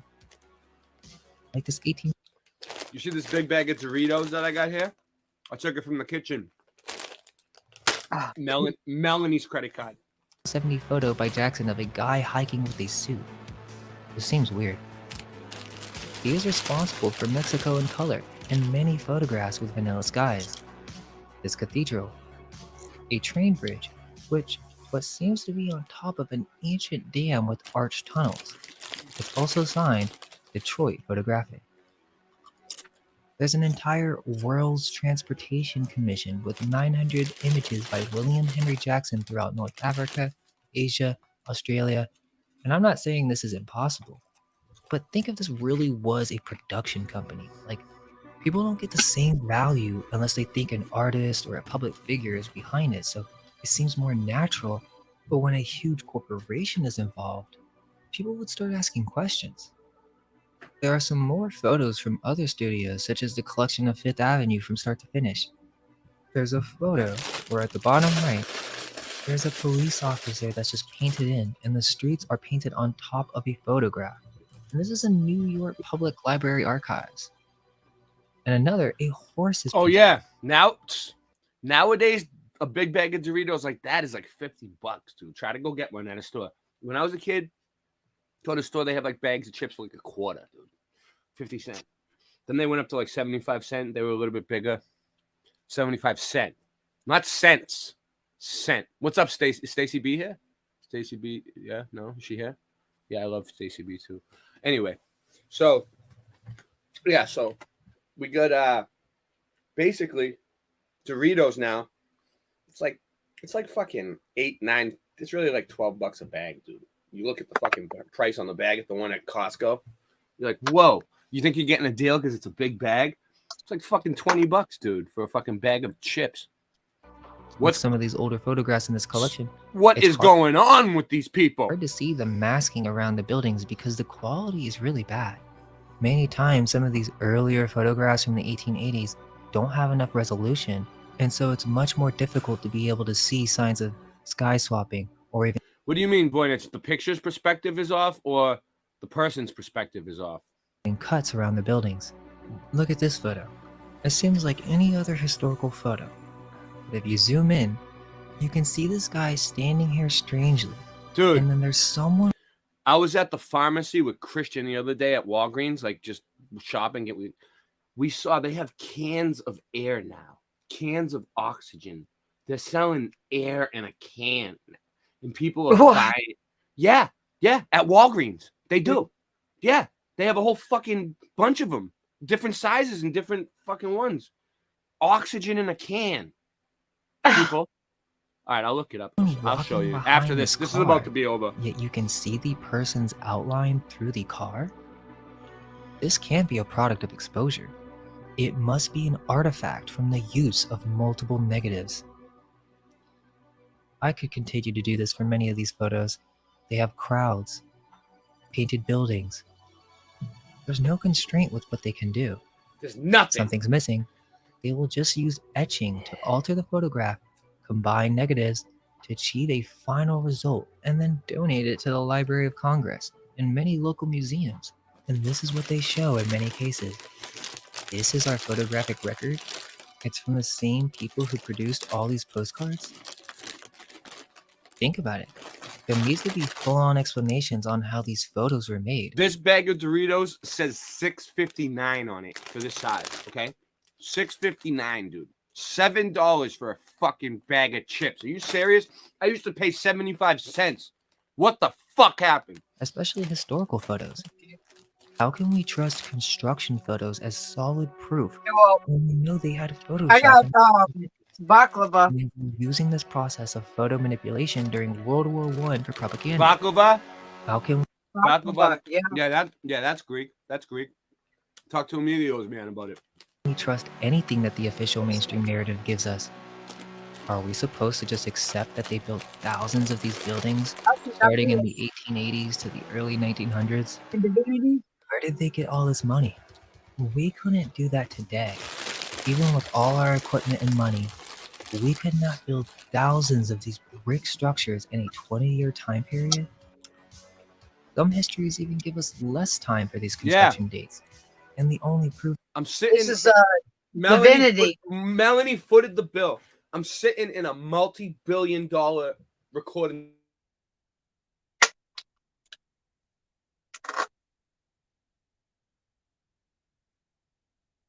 Uh-oh.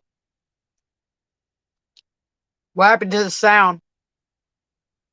Ray?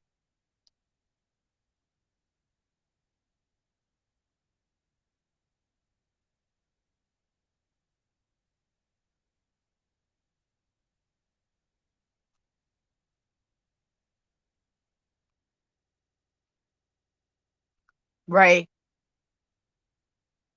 You're muted, Ray.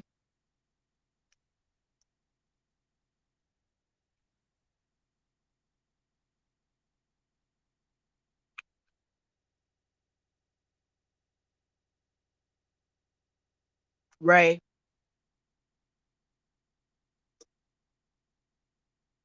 You're muted.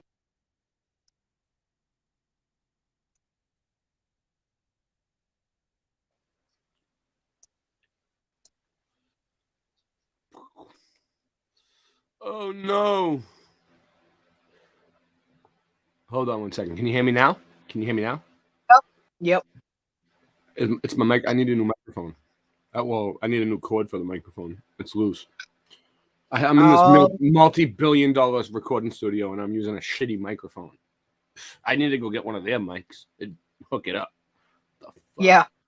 But I'm doing this live stream, so I'm busy right now. You know, I don't have time. I need to get it done though. It will. It'll get done. It'll get done. It'll get done. Don't worry. We'll get it done. I'll get it done. All right, let's do this. Think about it. There needs to be full-on explanations on how these photos were made, especially historical photos. Can you hear it? How can we trust construction photos? Solid proof. Just making sure. We know they had Photoshop in the 1850s, and they were using this process of photo manipulation during World War I propaganda.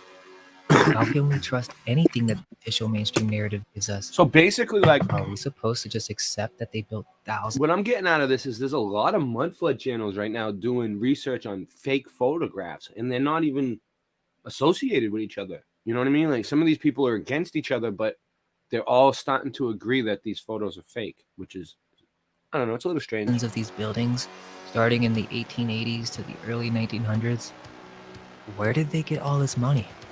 We couldn't do that today. Even with all our equipment and money, we could not build thousands of these brick structures in a 20-year time period. You know, you see what happens when a little mud flood drama gets started in the community and they light some fire under some people's asses? You see the type of fucking research that gets done? That's what they wanted. Order out of chaos. That's exactly what they did. Some histories even give us less time for these construction dates, and the only proofs we are given are photographs, many of which are extremely questionable. The extreme lack of photographic records itself is suspicious. Now add on that they had mastered the ability to manipulate photos in the early 1800s. We have a recipe for completely controlling the narrative of future generations. This would be the most powerful tool of the elite. They're really fucking with us with these photos. That's what they're doing. Other methods to question the official narrative outside of photographs that were given to the libraries and archive collections through these corporate publishing companies. And who do you think owned and funded these companies? I guess the best thing to do is go out and take pictures of these places yourself, dude. Clubs. So what do you think? Should we trust historical photos without any question? Or should we Yeah. be more Oh, yeah. observant when being handed a story? The bathroom. How dare fucking- you? The bathroom exploded, Jenny. Fucking exploded, dude. You should see it. The fucking toilet. It shot up to the fucking ceiling, dude. The place is a mess, dude. Clean up on aisle 4. Clean up on aisle 4. You want to see a mud flood? From officials. Check manipulation and lies so that we can really get to the bottom of what's going on. I hope you guys enjoyed that. If you have any more knowledge on early composited photographs or examples, please let us know and check out the Discord. With that, let's keep questioning the mainstream narrative, and may our minds be unveiled. Well, Let go of I enjoyed everything it. you think to be true. Relax the mind and ask the question, do I truly understand what this reality is? I still enjoyed it. Great research, boys. So anyway, how we doing here? What do we got going on? What time is it? How long am I going? 3.5 hours? I gotta get to this. I gotta get to the studio. I gotta get my work done. All right. I gotta get my work done. All right.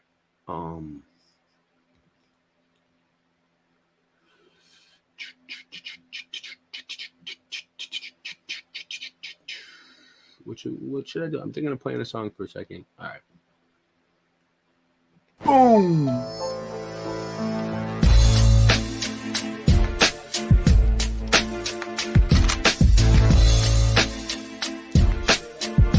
Yeah, way best. I get writer's block a lot. I might have smoked a lot of pots.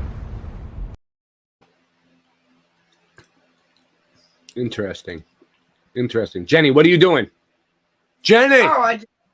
Oh, you I'm can hear me? coming. You can hear me? You can hear me? I'm what do you- right back. No, I didn't know I you had to could go- hear me. I didn't think you could hear me. You look I far just- away. You look like you're really far away. How far is that? What is that, like 10 miles? No. Is it 8 inches per mile squared? Oh Jesus. Doesn't exist. How about this one?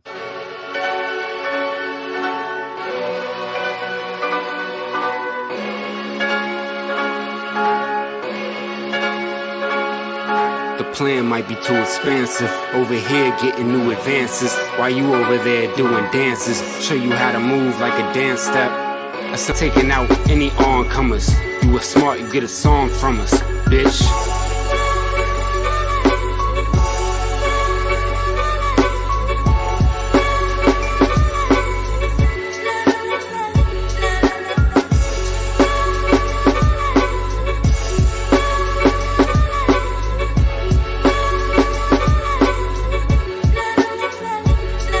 Yo, I'm sick and tired of your trash rhymes. You need to leave the mic alone, I'ma tell you for the last time. Fully automatic, ready to discharge. Your baby mom's filling up my fridge with her WIC card. I got game and I stay with a thick broad. Money and drugs in a container at the shipyard. My style is aggressive. This a murder message. I hold burners to serve purpose and murder peasants. Slide off and flee the scene with the heat smoking. Kick a nigga in his ass till my feet broken. You couldn't rap, style is delicate. You soft, so I be insulting your intelligence. In my closet, it's a whole lot of skeletons. Cause it's the only place where I'm hiding evidence. Taste the product like cotton, yeah yo. Pass the chronic like hot potato. I'm in charge like I'm Scott Baio. Gotta win, we cannot fail. Clock bell, size of whales on them lock scales. Kill your dogs like some foxtails. They going down like a prop fail.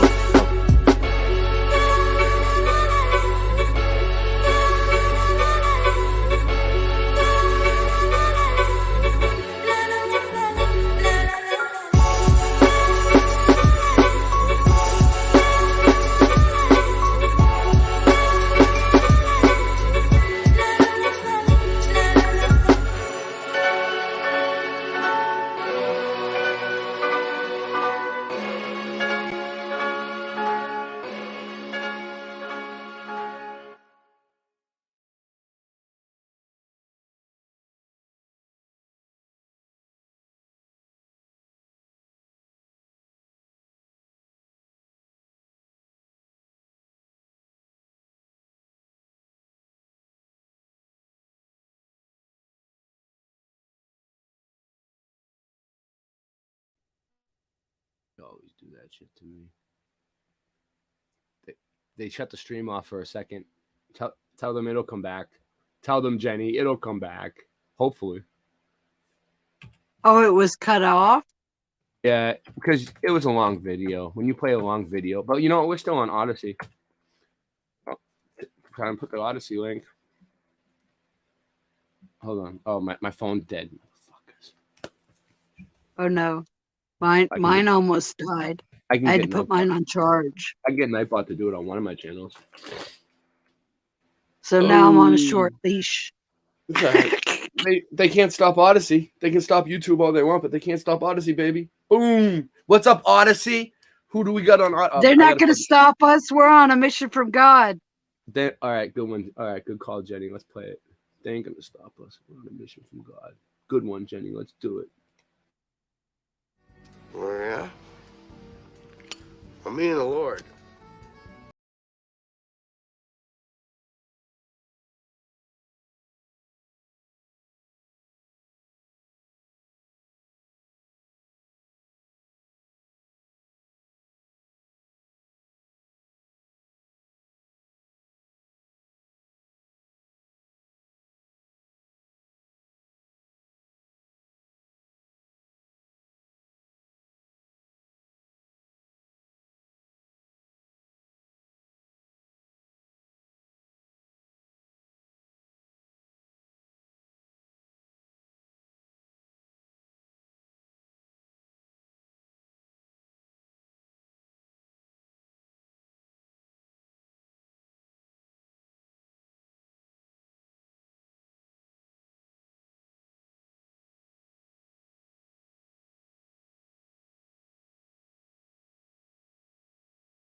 Lord. All right, fans, Romeo Ray Rivera. Beside me, arguably one of the best wrestlers to bless the mat in my lifetime, the Prince of South Philadelphia, Perfect Pazzy. Arguably? Listen, Chikara! Vengeance is mine. Of course, what Pazzy's talking about is last week in Pittsburgh, the surprise attack in the bathroom on Sleazer Milan. Your thoughts? What do you think my thoughts are?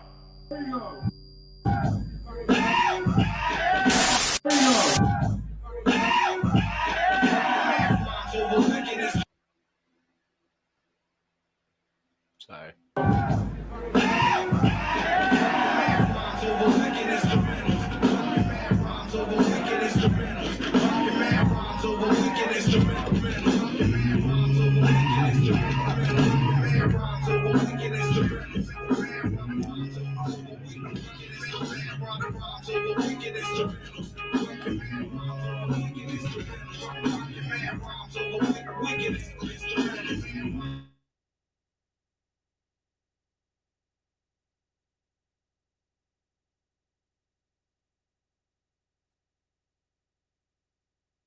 Uh-oh.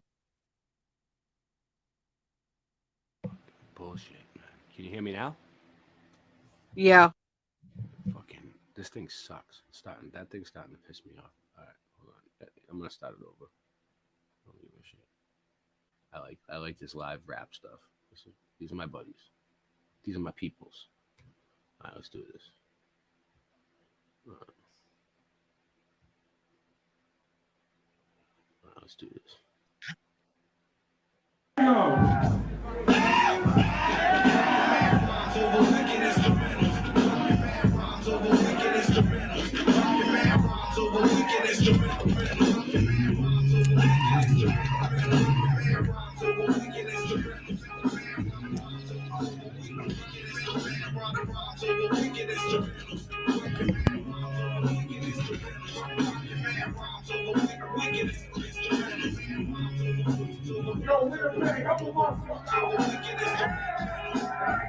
law, sharper than a sniper in law. Righteous is law, if the grip is righteous. I might be the storm, I'm full of icy and warm. I might be the storm, the reason why the icy is born. All you can find, icy is born. The radiant vision, secret of the icy is born.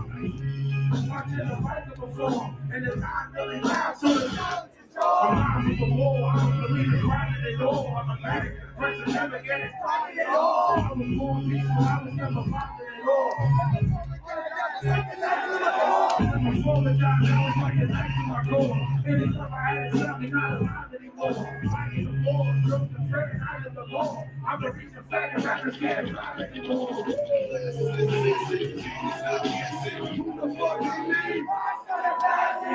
This rumor has to be done, son. You know where I'm from, Philly. Classes in session, stop guessing. Who the fuck is me?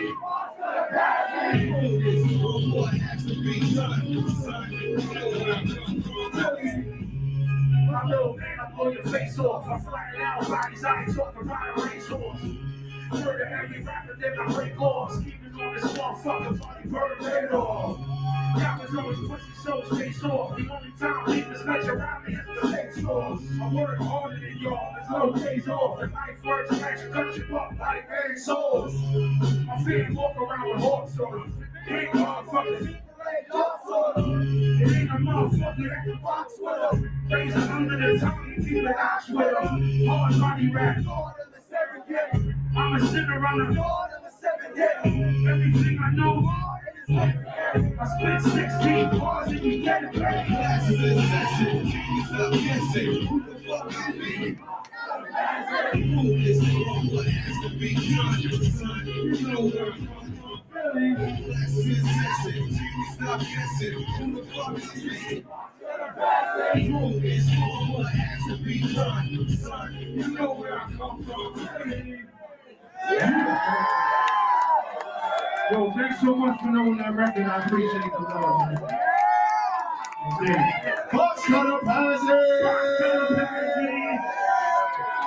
Goes down. This is your Bill right here. Make some noise, man. We in the building.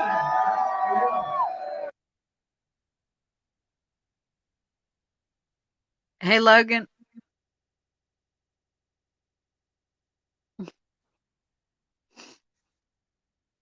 All right, you guys ready to see the top 10 most evil experiments, human experiments ever done? All right, let's check it out. See what they do. See what they do to me for this one. Top 10 evil human experiments that were successful. Whatever determines success within the field of science, there's no arguing that these experiments were successful in proving one thing. There are no depths to the evils humans will commit against one another. If you know of an atrocity that belongs on this list, please tell us about it in the comments below. Number 10, the Stanford Prison Experiment. We're starting with one of the more arguably famous examples on the list, though the references to it as a successful experiment might be pushing it. In the summer of 1971, a professor of psychology by the name of Philip Zimbardo would lead a study at Stanford University. The idea was to create a prison environment in which participants would be placed in different roles as either prisoners or guards. Paid $15 an hour, which is roughly equivalent to 110 United States dollars today, participants were set to live within this brutal environment for a period of 2 weeks. But the experiment ended up only lasting 5. You'll see why soon. The idea was that the experiment would allow professors to study the difference in the balance of power within prisons, as well as learn about antisocial behavior, a note which even led the US Navy to fund the experiment. Over the course of 5 days, prisoners were tortured by the guards, each guard becoming drastically more cruel and vile to their charges. They were psychologically manipulated and abused, given arbitrary tasks and regulations which included management of when they could use the bathroom and where. Humiliation was regular, and by the 3rd day, several prisoners underwent a few breakdowns and were released. On the 5th day of the experiment, Professor Christina Maslach would visit the experiment and immediately demand it cease. The next day, Zimbardo did halt the experiment and offered to pay all participants their full wages. It would later be revealed that the guards only acted in the ways they did under Zimbardo's instruction, which led to the impossibility of the experiment's reproduction and an immediate nationwide review of the ethics in experimentation. Number 9. The Neubauer separations. Peter Neubauer was a child psychiatrist who immigrated to the US in 1941 from Austria. Initially taking work for the Bellevue Hospital in New York, Neubauer began to work on one of the most vile experiments in his entire career. Attempting to study the differences in twins and triplets, Neubauer oversaw the separation of multiple groups of twins and one set of triplets, overseeing their growth and development into adults. Right. Neubauer never revealed to the twins nor their adoptive parents that Did you see what Melanie asked you? No, I didn't fart. No, not at all. I don't know what that was. No idea. Whoever smelt it dealt it. They had siblings. And when the twins did learn of this, there was outrage. Numerous biographical stories have been published on this. Several twins also, unfortunately, took their own lives. And the findings of the study have been sealed by Neubauer within Yale University until 2065. Number 8, Project 4.1. In March 1st, Project 4.1. 1954, the Marshall Island region known as Bikini Atoll was subjected to nuclear weapons tests led by the United States government and dubbed Castle Bravo. As a result, they just fallout covered it was with a carried dome. eastwards, You see the contaminating dome? 23 members of. Look, they contaminated the whole island supposedly, and this is all like supposedly nuclear waste. They say, which I don't know. Yeah, allegedly.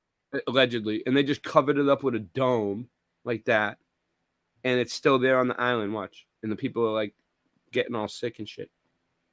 Of a Japanese fishing vessel and the entire populations of the Rongelap and Utaric atolls. Instead of taking responsibility, the government organized Project 4.1 with the intent of studying the Marshallese victims. Ultimately, 239 Marshallese people were exposed, as well as 28 Americans who were stationed on one of the atolls. Effects included loss of hair, skin damage, lesions, and extreme development of cancer, as well as miscarriages and stillbirths. The US government has never attempted to give compensation for these actions. Number 7, Burke and Hare. 19th and 20th century medical history has had a long and troubled history. As scientists have attempted to better understand the human body, a number of them have taken extreme measures to obtain subject. Hold on. Ad alert. Ad alert. Oh my god, what is it? A creepy ad? Creepy ad.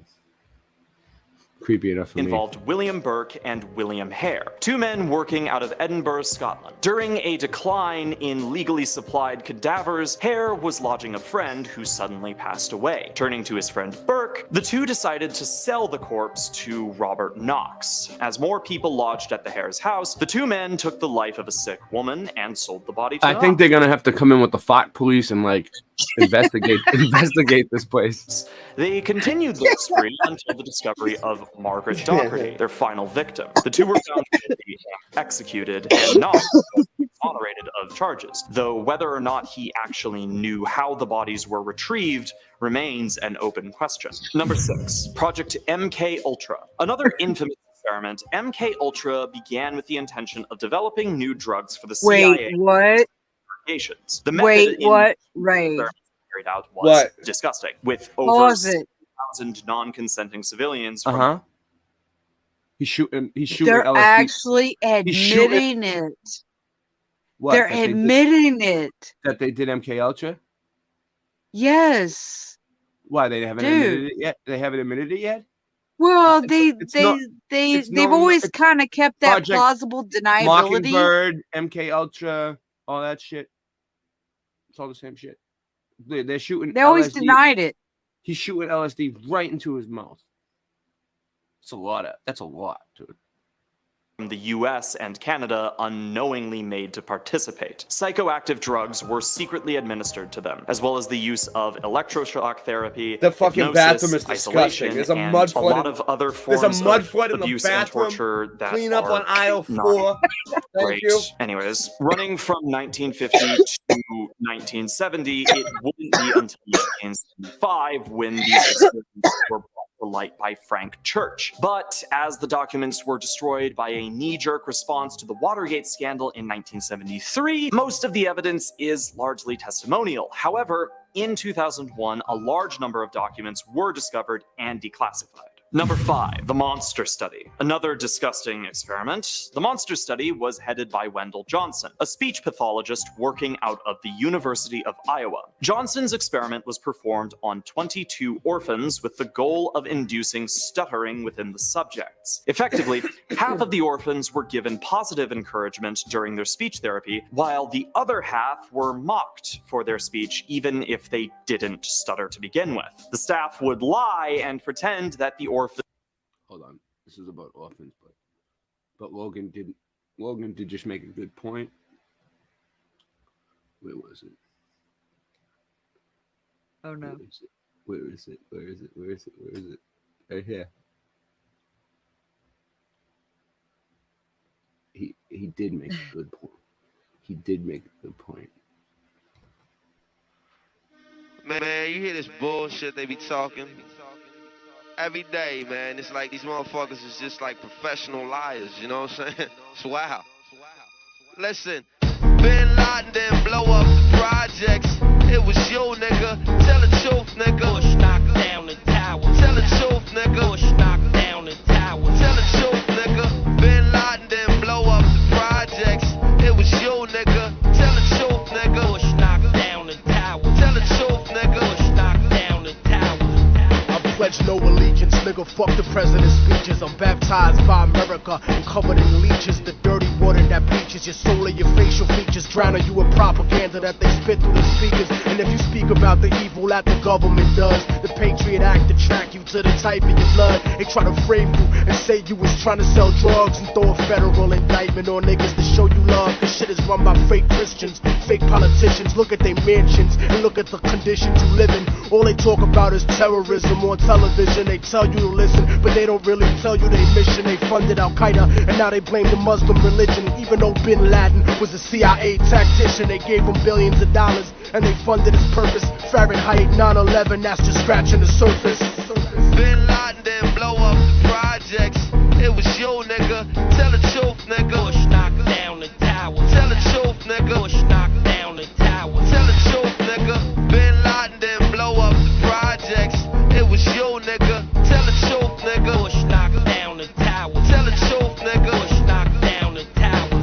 They say the rebels in Iraq still fight for Saddam, but that's bullshit. I'll show you why it's totally wrong. Cause if another country invaded the hood tonight, it'd be warfare through Harlem and Washington Heights. I wouldn't be fighting for Bush or white America's dream. I'd be fighting for my people's survival and self-esteem. I wouldn't fight for racist churches from the South, my nigga. I'd be fighting to keep the occupation out, my nigga. You ever clock someone who talk shit or look at you wrong? Imagine if they shot at you and was raping your moms. And of course Saddam Hussein had chemical weapons. We sold them that shit after Ronald Reagan's election. Mercenary contractors fighting a new era. Corporate military banking off the war on terror. They controlling the ghetto with the fear of attack, trying to distract the fact that they engineering the crack. So I'm strapped like Lee Malvo, holding a sniper rifle. These bullets will touch your kids, and I don't mean like Michael. Your body be sent to the morgue, stripped down and recycled. I fire on house niggas that support you and like you, cause innocent people get murdered in the struggle daily, and poor people never get shit and struggle daily. This ain't no alien conspiracy theory, this shit is real, written on a dollar underneath the Masonic seal. I don't rap for dead presidents, I'd rather see the president dead. It's never been said, but I set precedents. Bin Laden didn't blow up the projects. It was you, nigga. Tell the truth, nigga. Bush knocked down the tower. Tell the truth, nigga. Bush knocked down the tower. Tell the truth, nigga. Bin Laden didn't blow up the projects. It was you, nigga. Tell the truth, City nigga. Records was 80 seconds away from the towers. Some cowards fought with the wrong building. They meant to hit ours.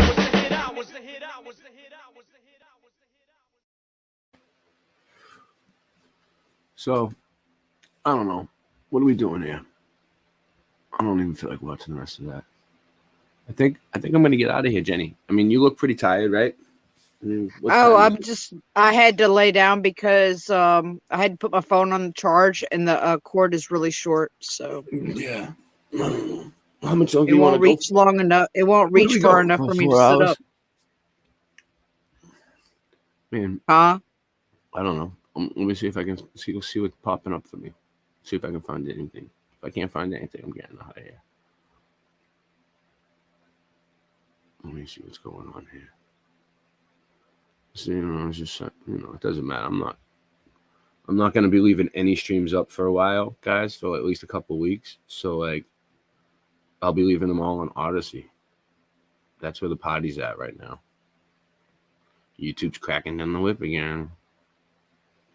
YouTube's fucking around on people. No, actually, somebody ratted me out. That's what happened. Fucking rat motherfucker. I know who it was, too. I know who it is. I just can feel it. Fucking piece of shit. You know who you are. Ratted me out. You know what happened to snitches. It's all right. Karma will get you.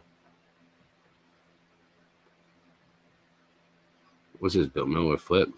1 day ago. Here we go. This is a safe bet.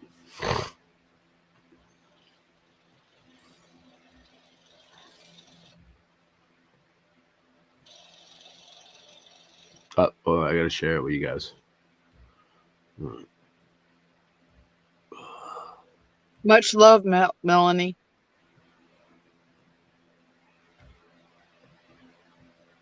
Yeah, Melanie's awesome. Me and Melanie, we go way back. Me and Melanie, we used to play in the sandbox together. We grew up together. way back in the day. We were kids. All right, you ready? We had the same babysitter too, me and Melanie. We had the same babysitter. We used to hang out. We used to play in the sand. We were little babies. We used to play in the sandbox together. It was fun.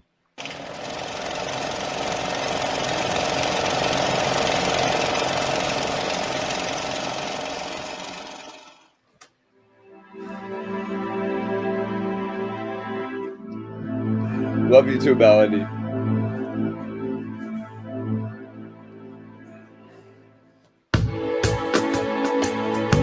Melted.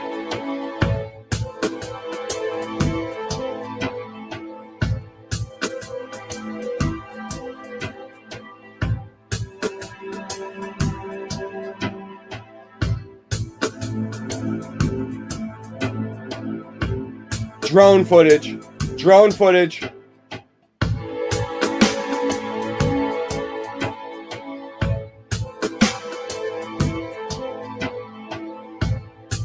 Rose window.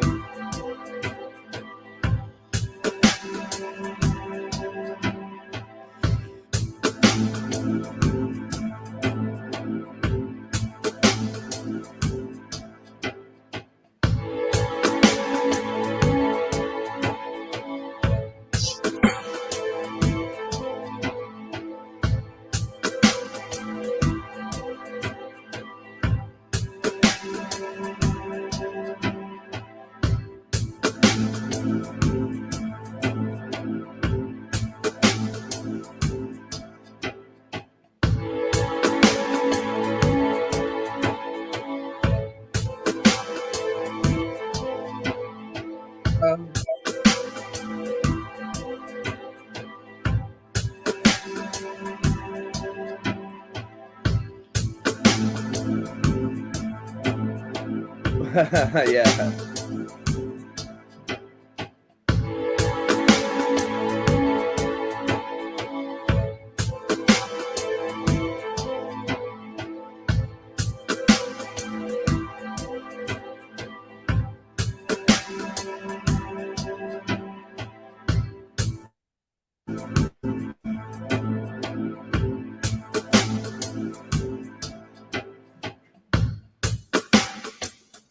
I never heard of a crystal building, Melanie. Do they exist? I'm gonna look that up.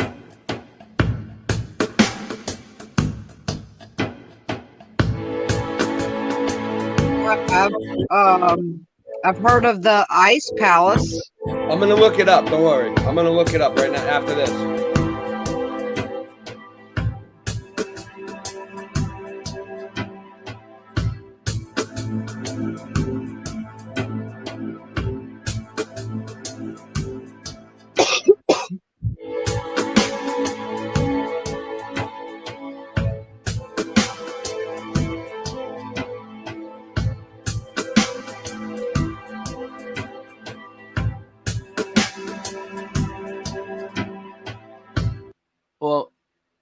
I don't care where the information's coming from. What I'm saying is, if the buildings are made out of crystal, if there's any buildings made out of crystal, then we should be able to find pictures of them. Oh, right? she was kidding.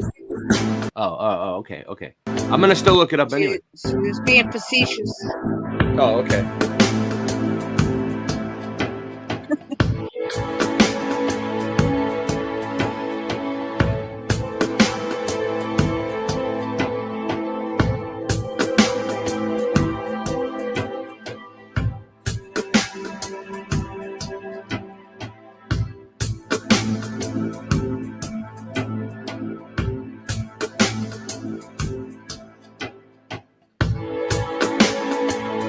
Dude looks like he's holding his nuts. He's like, yeah, I'm the man. I'm holding my nuts. That's where Michael Jackson got the idea from. No way. You didn't know that? Yeah, Michael Jackson. No. Michael Jackson got the idea from that statue. It's been there for forever.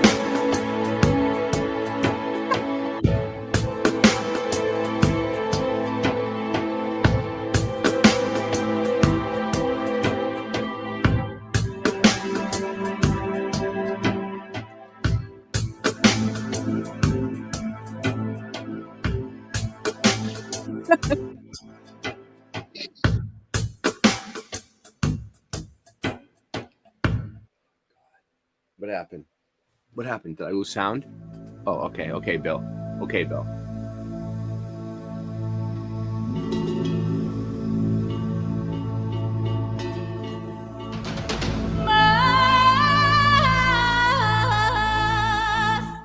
It's a little loud, Bill.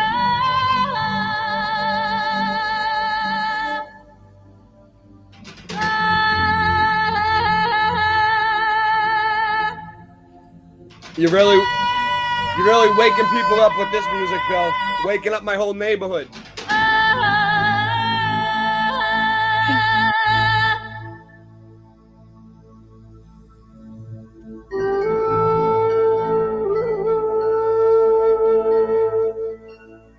I like the music too. It's cool. It's just loud. It's loud in my headphones right now. I think I have my volume up too loud. But well, turn your volume down. But just if like I I turn the did. volume, I think it'll turn the volume down for everybody, though. Does it get lower for you right now? No. No? Okay. No, your volume doesn't have any my bearing on headphone- here. Yeah, it does. I think it does. I turned mine down. No, I have mine hooked up through a special microphone, Jenny. That everything Oh. works through the mic and the volume for the whole stream and everything. Oh Jesus, Is- that is- is- sucks. So if I lower the microphone volume, it's gonna lower the stream. Well, the volume for the video, I think. Maybe I'm wrong, but maybe I'm just, Why I don't don't you know. try it? Why don't you test it out? Oh yeah, hold on. I want to see if there's any crystal buildings. I just want to see. I'm curious. Now you guys made me curious. Anytime I search for something, they come up with it. So let's see. They'll probably come up with it. No, she was being facetious No, because but I'm telling Karen you, is they're- like they're- super they're obsessed probably- with crystals and shit. I don't care about that. What I'm saying is, I want to know if there's any buildings made out of crystal. Yeah, no, but that's what she was referring to as I understand because I Karen's understand- I get obsession it. with crystals. She was being facetious. Some people like crystals. Some women like crystals. Some women like diamonds. I guess. I don't know.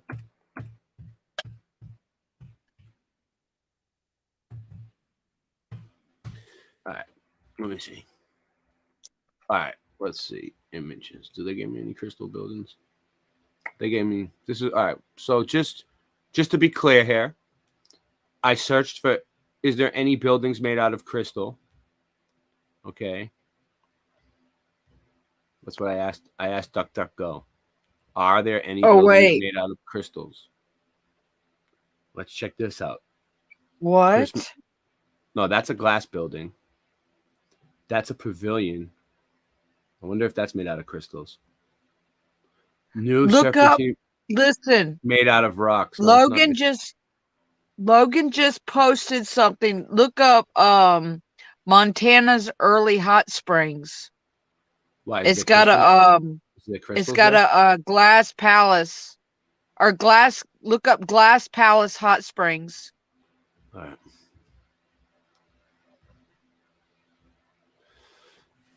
They didn't show me anything there. All right, let me see. Glass Palace. But is that crystal though? Hot Springs. Oh, let's see. Yeah, that's just what it's called. But it's probably crystal. All right, let's see. Probably. Maybe. This one? Madrid? No.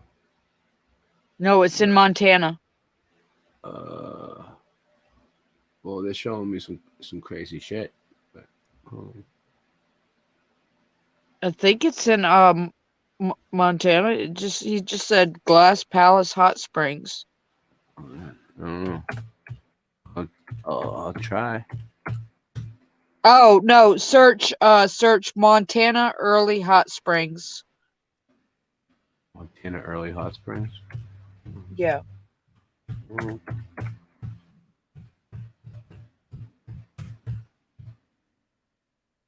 How hot are the springs?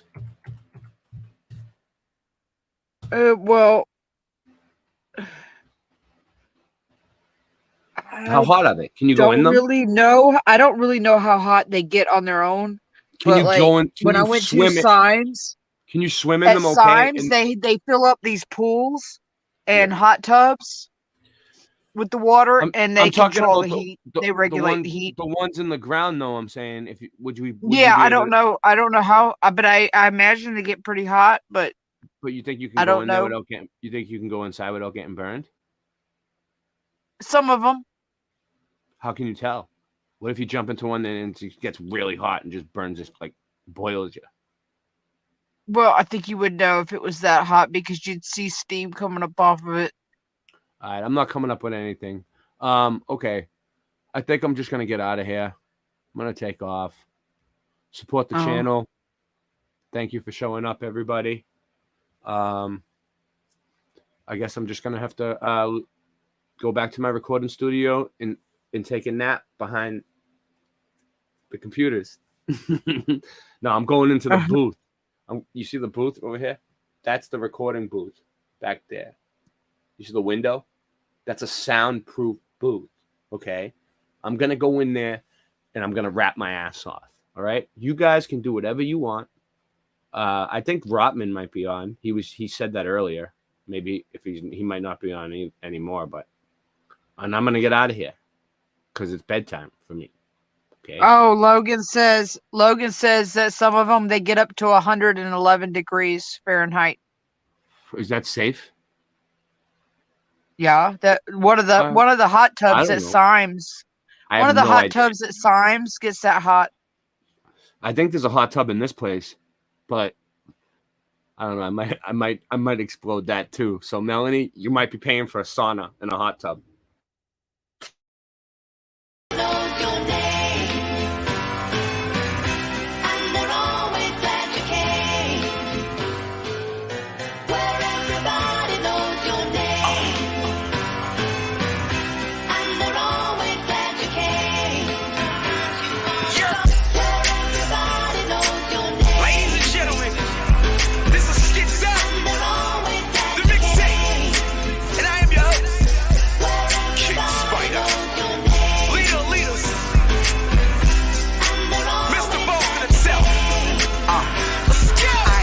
From Mattapan, going through Dorchester to get to Roxbury, just to get more fresher. Going up Mass Ave, hoping to Newberry. I need the new what? I stay in new everything. I got game in the hood, swear to God, everybody know my name in the hood. And the clothes are dope, yes I must say. Threads and emos, Adidas, Johnny Cupcake. Hey girl, come here. I'm one of them boys that be in front of the corner mall downtown crossing. I'm a dawn to calm out, comprende. Eyes like the cigar sign, smoking on Fenway. I never go to sleep, never woke up, nothing sweet, but I'm dunking cause my donuts. Hi Tiffany, can we date, hun? I'm Mr. Boston, not from VH1. No! Yes! King Spider. There was ever a question in your mind? Who's the best of the beat?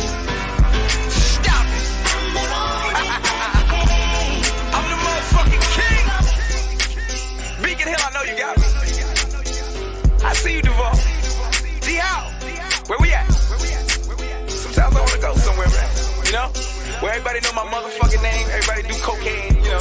It's a place like Boston, you know. Beacon Hill, Paul Revere shit.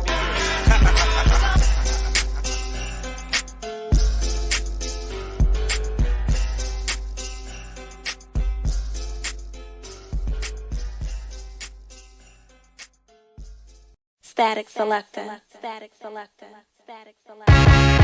I'm a walking bad habit, eat tabs up in the cabinet. Savage rap status, vocabulary extravagant. A rock star, popping rocks and bars. Used to flip bud, now this rapping copy a car. No telling, Connecticut felon. I GPS them and find my mark like Magellan with more lines than Corey Feldman. I never cease to impress them. I cardiac arrest them with every studio session. I'm killing them, no question.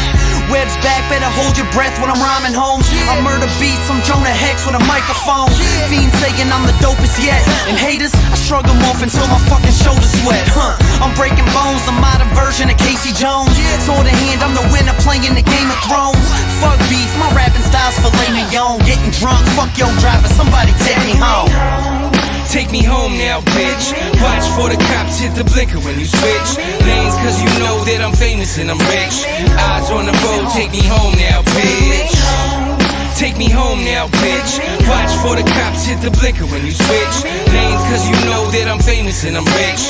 Eyes on the road, take me home now, bitch. I know that I should change, but I don't really think I can. It's just part of my nature, I never cracked and never ran. The world is falling on me when my back was in a jam. I always kept on fighting, that's exactly who I am. And this is who I am, no way that I can change it. I'm buck wild, stupid and dangerous. My best friends are not strangers.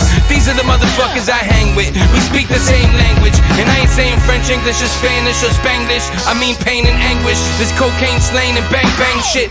Mac 11s that we aim with. In other words, I'm rolling with the same clique I came with. On the same list, and fuck being famous. Fame dreams are for groupies. I'm a real life gangster that you ain't seen in the movies. What I mean is I'm truly off the hook. Like a phone in a nursing home, homie. I'm that Boston crook. Take me home.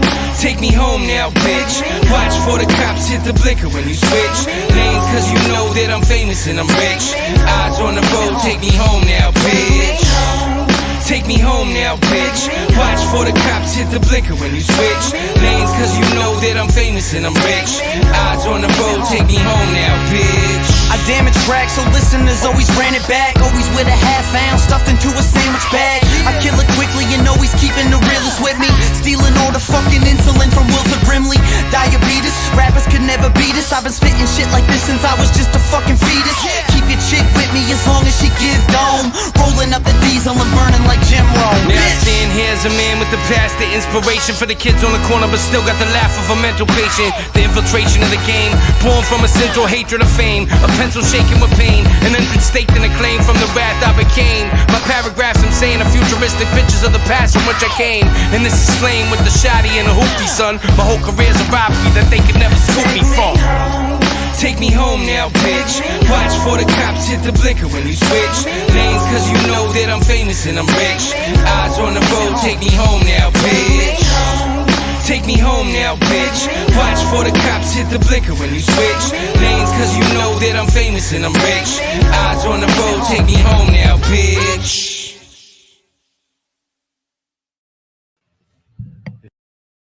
It says the neighborhood, not this neighborhood. There goes the neighborhood. It's residue for me. I don't know what it is for you guys. All right, I'm really getting out of here now, though. All right, peace.